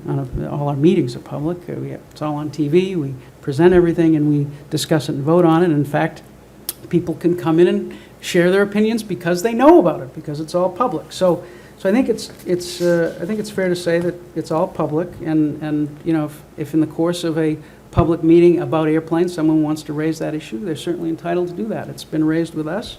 It's you know, it's certainly you know, it's good to hear different opinions, but that's what they are. They're different opinions. So so that's my view of that. I mean, you know, I don't see the need to trod old ground because it's all been set up publicly before. When our new CAC representative came on board in May, that prompted a meeting with Massport officials in June. At that time, you know, when they asked us to reset the relationship, we were advised that it was a good idea to make a submission on what we want with respect to Block 2, and that generated the process in June to prepare a letter, and the ANAC members were involved, and the CAC rep, and members of this board, the board were involved. It was all aired publicly, and then the letter was submitted. With respect to, and the letter was submitted, and we are now trying to engage the MIT group on Block 2. We are a little behind. There are other communities who have engaged on Block 2 with that group. We are trying to catch up. The process of catching up started in June with the new CAC rep and with the meetings with Massport. We now have a seat at the table. We now have a voice, which we didn't have prior to June, and so that's all a good thing.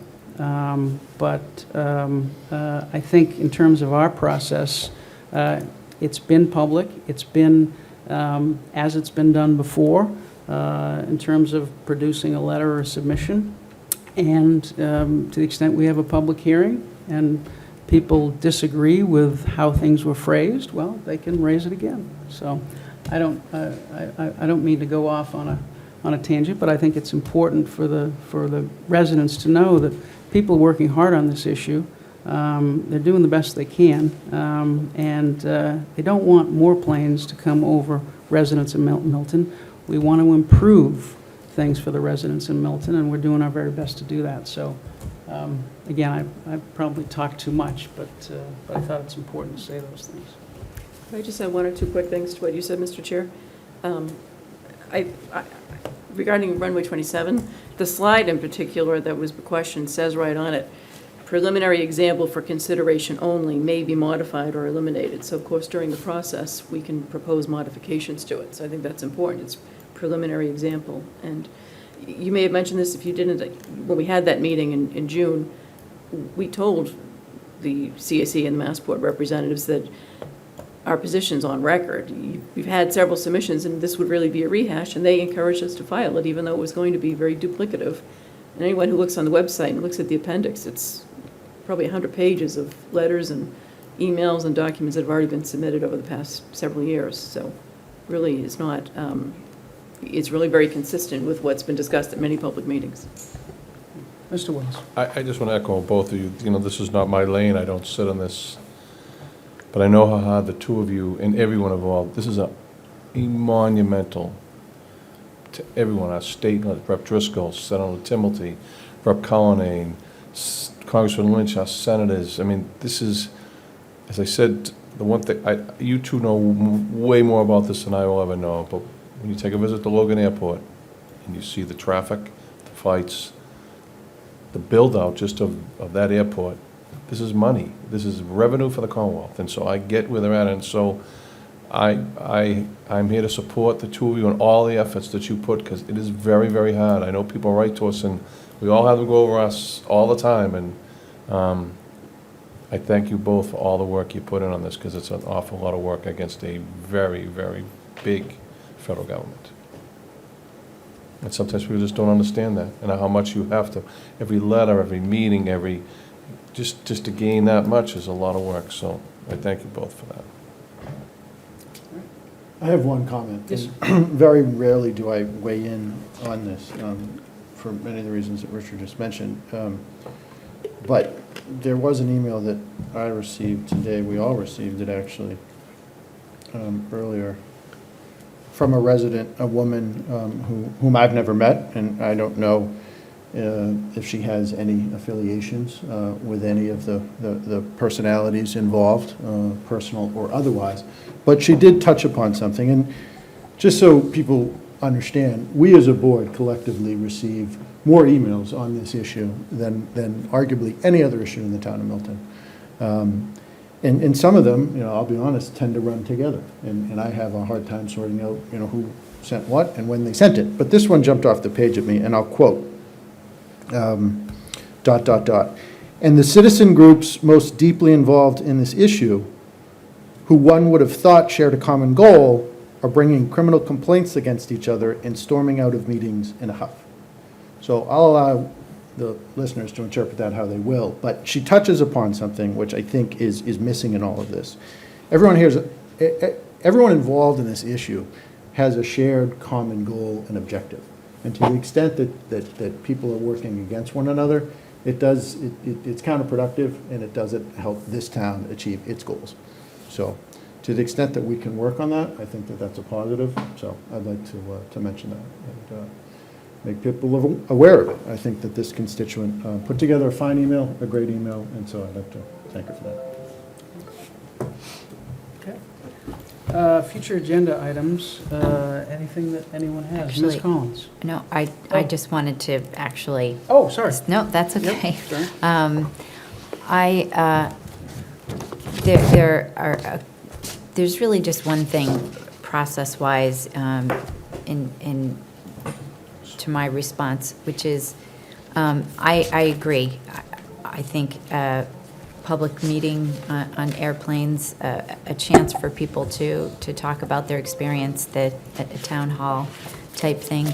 The other thing I think perhaps we could think about is the success of the Traffic Mitigation Committee model in allowing people to point out their own experience. And now the FAA is actually pretty immune to any kind of political pressure. I think we've experienced that, not just a smaller town. Our senators and congressmen as well. But that doesn't mean that there's not value. I think there is value in people hearing each other and their experience. And I would invite people from all over Milton. I know it doesn't affect everybody, but I think it would bring people a little closer together to hear each other. So we should probably look at a date. We should probably start thinking about a date if we're gonna. Yeah, we have we're gonna have on the agenda at the next meeting, the other recommendations to discuss from the ANAC. And in terms of a date, I think we wanted to try to figure out what works for ANAC. Okay. And there's an ANAC meeting on October 1st. Okay. I'm So good I with that. think we'll try to figure a date with them on October 1st, which works for the ANAC members, and then we'll hopefully Okay. we'll find it. Just for everyone who's emailed us, the two citizens, Cindy and Phil, who came, Sydney and Phil came tonight. Let's, just to let everyone know that we're gonna look on a date and we'll do this. We can do this. Yep, absolutely. Okay. Now we're good to move to item 27, future agenda items. Does anyone have anything to add to the list? Seeing none? Oh, Ms. Collins? No, I just wanted to note that I wanted to thank Jennifer McCullough for adding the youth T-Pass program that we're going to be looking at to our future agenda items. Yep. So I think I just would like people to know that we're looking at that. Great. Thank you. All right. Item 28, community happenings. Just to review some of the things on the agenda. Tomorrow night, Rebuilt Fitness grand opening and ribbon cutting from 5 p.m. to 8 p.m. On the 3rd of October, the Friends of Blue Hills has its 40th. Friends of Blue Hills. I was thinking the Trailside Museum just had its 60th. Sorry. October 3rd, Friends of Blue Hills 40th anniversary celebration of the Canton Town Club from 7 to 9. On that same night, the Milton Change Makers will be meeting at the Milton Arts Center, Thursday, October 3rd at 7 p.m. On Wednesday, October 6th, Celebrate Milton will be at the Pierce School from 12 p.m. to 4 p.m. And we have a proclamation for that. On Wednesday, October 16th, the Milton Library Foundation Gala at Granite Links, 5 p.m. for the VIP reception, 6 p.m. And on for appetizers and dinner with Patrick Radden-Keefe, whose book, Say Nothing, has been nominated for the National Book Award. I think that book is one of the 7 or 8 finalists. I'm halfway through it. What's that? Oh, good. I'm halfway Good. through it. Saturday, October 19th, Mike's 5K for substance abuse. Some of us need to get to work on getting in shape for that. On Tuesday, October 22nd, the Route 138 car meeting at Fuller Village. And then I think on Saturday, be October 26th, is probably the Monster Dash. Again, some of us have some work to do over the next few weeks for that. Anything else for community happenings? Just Mr. one Wells. thing, tomorrow is, most of us know this is National Child Cancer Awareness Month. And tomorrow is day 2 of a blood drive that's taking place here in Milton for a young 4-year-old girl named Hannah Serpa. My wife calls her heroic Hannah Serpa, but her parents have been through quite a battle fighting this disease, and stop by tomorrow. I think it's is it Cunningham Hall, I believe it's Yeah. 8 to 3. I'm 2:30, I know that. But it's tomorrow, and that's the second day, and hopefully we bring a third day in. And I think anything as a community that we can do to help this family in this heroic battle they were in, and this young, brave little girl. She walked the Jimmy Fund Walk on Sunday. So I think that's a really good thing and a credit. And I thank Caroline and Caroline, they posted it all around town, so. And to Jen, all of you, thank you for that, so. Great. One more, hard to top that, but I would be remiss if I did not mention that Bobby Leonard, the longtime Public Works employee, there's an event for him tomorrow night at the Common Market to acknowledge all of his service in town. To know him is to love him. Absolutely. And it's a sold-out. Does he know you? Yeah, everybody knows me. Everybody knows you. But no, a lot of effort by the clerk's office and others to put together an event for him tomorrow night at Common Market, so. 5:30. Right. All right. Item 29, executive session, we are going to defer. So that brings us up to adjourning the select board meeting. So I'll entertain a motion to adjourn. So moved. Second. Motion's been made and seconded. All those in favor? Aye. Aye. The select board meeting is adjourned. Now we'll move on to the meeting of the trustees of the Governor Stoughton Trust, and I will call that to order.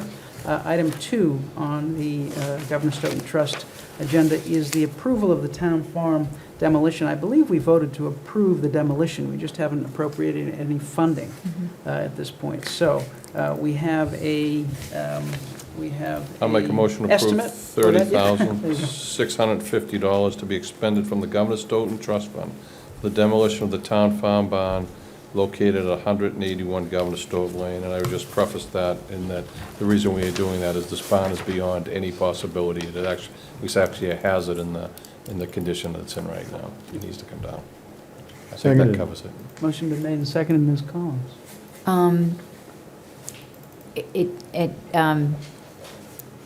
I should have been more on top of this. You have a but- plan now? But, no. It's just that we have as-built of the other buildings, but not the barn.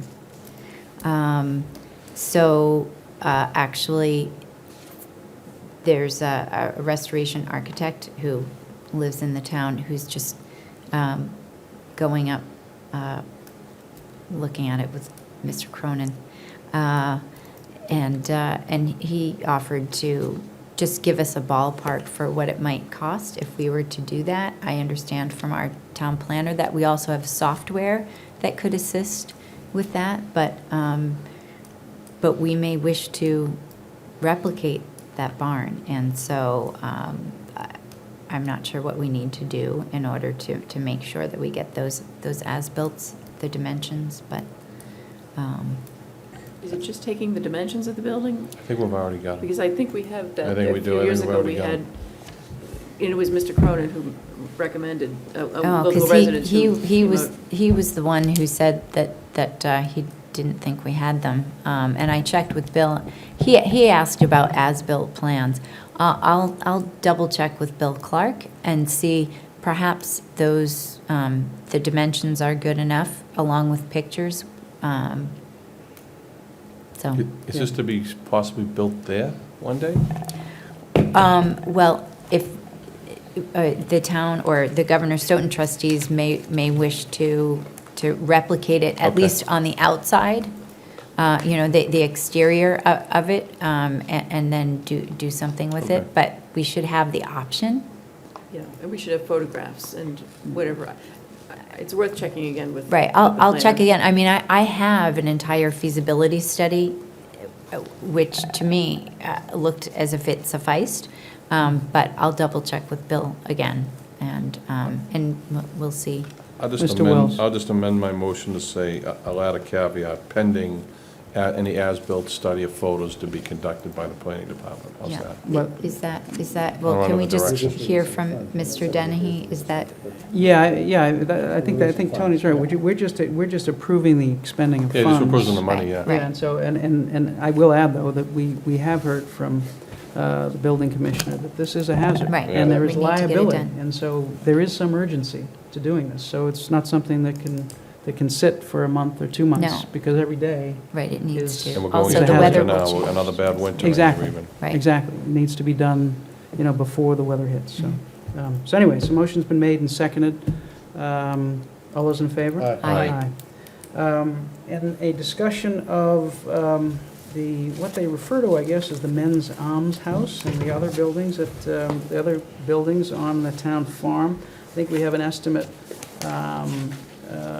to, I guess, shore up the Alms House, which is also failing. Maybe, Mr. Dennehy, do you have something to add on this? Right, the last time Steve O'Donnell was here, he mentioned his willingness to make sure that those other buildings don't fall into the same category as the barn does one day. So myself and Joe Bondak took a walk up through the property, literally through the buildings. There was an estimate, quote, given a little over $12,000 to restore the larger building, the Men's Arms House. A subsequent memo was sent today by the building commissioner talking about his apprehension of spending those dollars, thinking that salvaging that building at this time it wouldn't be good money spent. That $12,000 could possibly be spent, unfortunately, towards the demolition of that building one day. It has fallen into such disrepair. In his letter, he talks about some substantial damage to the left side of the building. The building inspectors. Joe's on there. Yes, yeah, we walked through the building, and you can see daylight in many Oh, yeah. parts of the building. Well, Linda and I, were we in there last year? We were in there last year with you were there. What state agency came with us? There were two of them. DCHD. DCHD. Yeah, and POA. Yeah. But it's to the point where his subject matter expertise is that might not be good money. That might not be. Distraction, there's a bee, there's a bee in the room. bee, all right, okay. Really? Motion adjourned. So I didn't have a chance to see the memo this afternoon. Is he recommending that this one go down as well? Are there similar liability risks and concerns with that building as well? Is that? Just if I may read it into Yeah, the please. record. This is from Joe Prondak, the building commissioner. Dated today, I've inspected the main almshouse, the larger of the two wood-framed houses at the Governor Stoughton property, and found it to be in significant disrepair. A portion of the roof at the front left side is completely rotted through, and the decay now extends down into the wall framing below. Other portions of the roof have leaked and are now beginning to show signs of rot migration immediately below those areas. There are portions of the main sill that are exposed to the weather, and rot has set in several areas. Several of the window sills are rotted, allowing for water penetration and further rot below those windows. All of this damage will continue to expand and exacerbate if left unattended. The proposals to board up the structure are primarily intended to keep it secure from vandals. This work will do little to stop or prevent further damage from the elements. This building will require significant investment to restore it to a usable condition. The men's house is boarded up and reasonably secure. Yeah. That was done some time ago. Yeah, years, it has been for at least 15 years, it's completely boarded up. So that's the he's- building commissioner's opinion at this time, that quote that you received won't prevent further damage from the elements. It'll just prevent further vandalism and entry into the Correct. building. But a severe winter, anything like that is still going to, the roof, the sills are all gonna continue to leak. Right. Well, but is that correct? Because I'm reading the last sentence of his first paragraph. All of this damage will continue to expand and exacerbate if left unattended. Is he meaning unattended, meaning not having this work done, or unattended, meaning not having anything No, else more. done? Oh, yeah, that work doesn't More include that. work. He's only talking about boarding up the doors and the windows. He's talking about doing work similar to if you had a house, a fire, and you couldn't live in it, correct? That's what, Right. he's talking about I mean, bringing you'd have to Boston have Board the in or roof. Action or one of them and just seal the whole thing up? Yeah, it's not in this memo, but we talked about it. He doesn't think it's good money going into Right. the building. Yeah, the issue is, I mean, I think it's $12,775, but I still think it's worth doing this, notwithstanding the building commissioner's opinion, because, number one, we've got potential liability issues there until we Right. decide We're what not to gonna do do with the anything. building. Right. We haven't decided yet whether we want to rehabilitate it or replicate it, depending on what the reuse of the property might be. And there are some items in that building that are valuable, including a large black stove that Already Oh, it's I think gone. the stove's Somebody's- gone. No, it was moved to the back room. I thought the same thing, No, yes, it- yeah. well, You the last found the time I stove? was in We that found building, it's in the back left room on the first floor. Wow, 'cause Somebody we were moved there. it, yeah. It was Yes. gone, from the room you were, it was Right. gone, it wasn't there when we went in, I'm like, where'd the stove It go? was in a back room when I saw it. Last Yeah. time I saw it was 5 years ago, but, so until we really have a plan for this building, if we are having, vandals or kids or anyone else getting in, there is some potential liability there. So I'd be in favor of putting the plywood over the windows and the doors and doing this work for that reason. You know something, I think she has a point. I- Thinking about, we're not gonna do anything with this and depending which way it goes, we're a year away from, At least. Why is that? I mean, why couldn't we make a decision on what to, if we have a dilapidated building we couldn't make a decision in rather short order what to do What, with tear it? it down? We could do that, but I don't know if we should, I don't know. if we should do that. I think that's premature. We have an historical commission that wants to save them. We Well, have a housing committee that's looking at the property. So I think we still have a lot of balls in the air right now, and I don't think the Is- housing committee sees it as a feasible. That's what I got. You Is there there, when I- no, I mean, the affordable housing trustees at the moment, I think are looking more towards replication. Yes, I But, agree.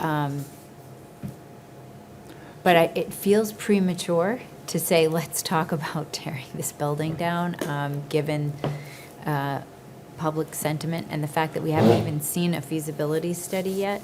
So I guess I'm very concerned about that too, but I'm wondering, is there something we can do to keep people away from the building without Board it up. spending $12,000? Or do we have to?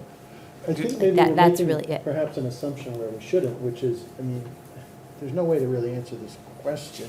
Maybe I've answered it myself, but are people really going in and out of the building? Yes. Well, They you are? have, if you've Oh, been yeah. inside, Oh, yeah. you would People been in see there. some interesting things, Oh, yeah. yes. People definitely going to. Over the course of dozens of years, certainly. No, recent. People, it's an It- attraction. does it I look don't want like to talk it's about raw recent? But the more that I think about this I from a mean- police perspective, the way Kate, Didn't- could my you gut tell says to people me, have been in take the money and recent? board it up. Yeah. So- There. Yeah, You so, couldn't tell, or you don't think so? so, Okay. so my view on this is, I wouldn't want us to just defer a decision, just pay $12,000 so we could defer a decision that we could otherwise make. I understand, I agree with you, Katie, on making sure the Historical Commission comes in. I don't know that we've gotten a read from the Historical Commission, and specifically Steve, on that. I'd like to hear from him on that, whether, whether he idea. thinks it makes sense to spend this kind of money or to do something in the alternative. yeah, we haven't gotten a read on the money, or what their thought is on spending the money. Right. But in the past, they've voiced an awful lot of support for wanting to preserve the buildings. That's all I'm referring to, not this specific request. Right, and, but, he changed his mind on the barn because of the condition of the barn, and so the question is. Well, but the barn, I don't think he did change his mind on that. That's been something that everyone's been acknowledging for many years. That needs to come down. It's the other two it's the main alms house and the men's alms house in the pest house that the Historical Commission wanted to preserve. But the barn, everyone had agreement on that, Yeah. that had to come down. Would it make sense to request that Mr. O'Donnell go in with Mr. Prondak and Mr. That's what we did Dennehy? with the And- barn, And, yeah. and then, Can we do and this then could he forthwith, come, like, come right come into away the then? next meeting? So we can decide the next, because I- I just, the I more that, feel- go ahead. Oh, no, go ahead. I just, to Katie's point, to the vandals, if it's not gonna, if Melinda's right, if it's not gonna go anywhere soon, then I think just to protect the town and protect, because right now it's this big, it's just inviting to whoever wants to go in. Right. We don't want Well, we should people to vote get it up. hurt. Yeah, I agree with that. I just don't want it to be a reason to defer a decision that we could otherwise make, that's all. And if we can have Steve come in and say, look, you need to consider this over the next 6 months, right? And you need to get a lot more information, okay. But if he's of a similar view, look, it's a dilapidated building, it's gonna come down, there are holes in the ceiling, and it may not make it through the next winter, that's another story, right? I think he So- too would be, I think it would be worth it for him to have a conversation with Tom Callahan and Julie, because they were present for the tour with DC. And every person that Julian brought there, I don't even know how many agencies were there, every one of them, there wasn't a single one who didn't think it had to go. Okay. And they came there with a hopeful thought Yeah, of, as Katie said, they wanted to try and they all walked out Yeah. shaking their heads. But to that point, I mean, the main alms house and the men's alms house, you really would, any master plan for that 4 acres would treat the two of them kind of the same way. I don't think Yeah. you'd preserve one, I mean, maybe you would if the other one's in such materially better shape, and maybe you'd replicate one of them, Right. but they're really, I mean, the feasibility study that the Housing Trust has got going, that hasn't been finished yet, and there's still some open questions there, so I think we'd want to consider both of these buildings together. What's the timing on the feasibility study? I've asked for an ETA on that, and I haven't received it yet. Okay. So if we defer this, I'll make sure that, we'll try to get with Steve between now and Good. October 8th, I'm okay with it. and Okay, have that him, Katie? and see if he can come in on the 8th and have a discussion about it. Okay. Does that make sense? Yes. Okay, great. Motion to adjourn? No motion for so moved, second, whatever you want. Second. All those in favor? Aye. We are adjourned. Aye. We will see you again on Tuesday, October 8th at 7 PM. Thank you very much.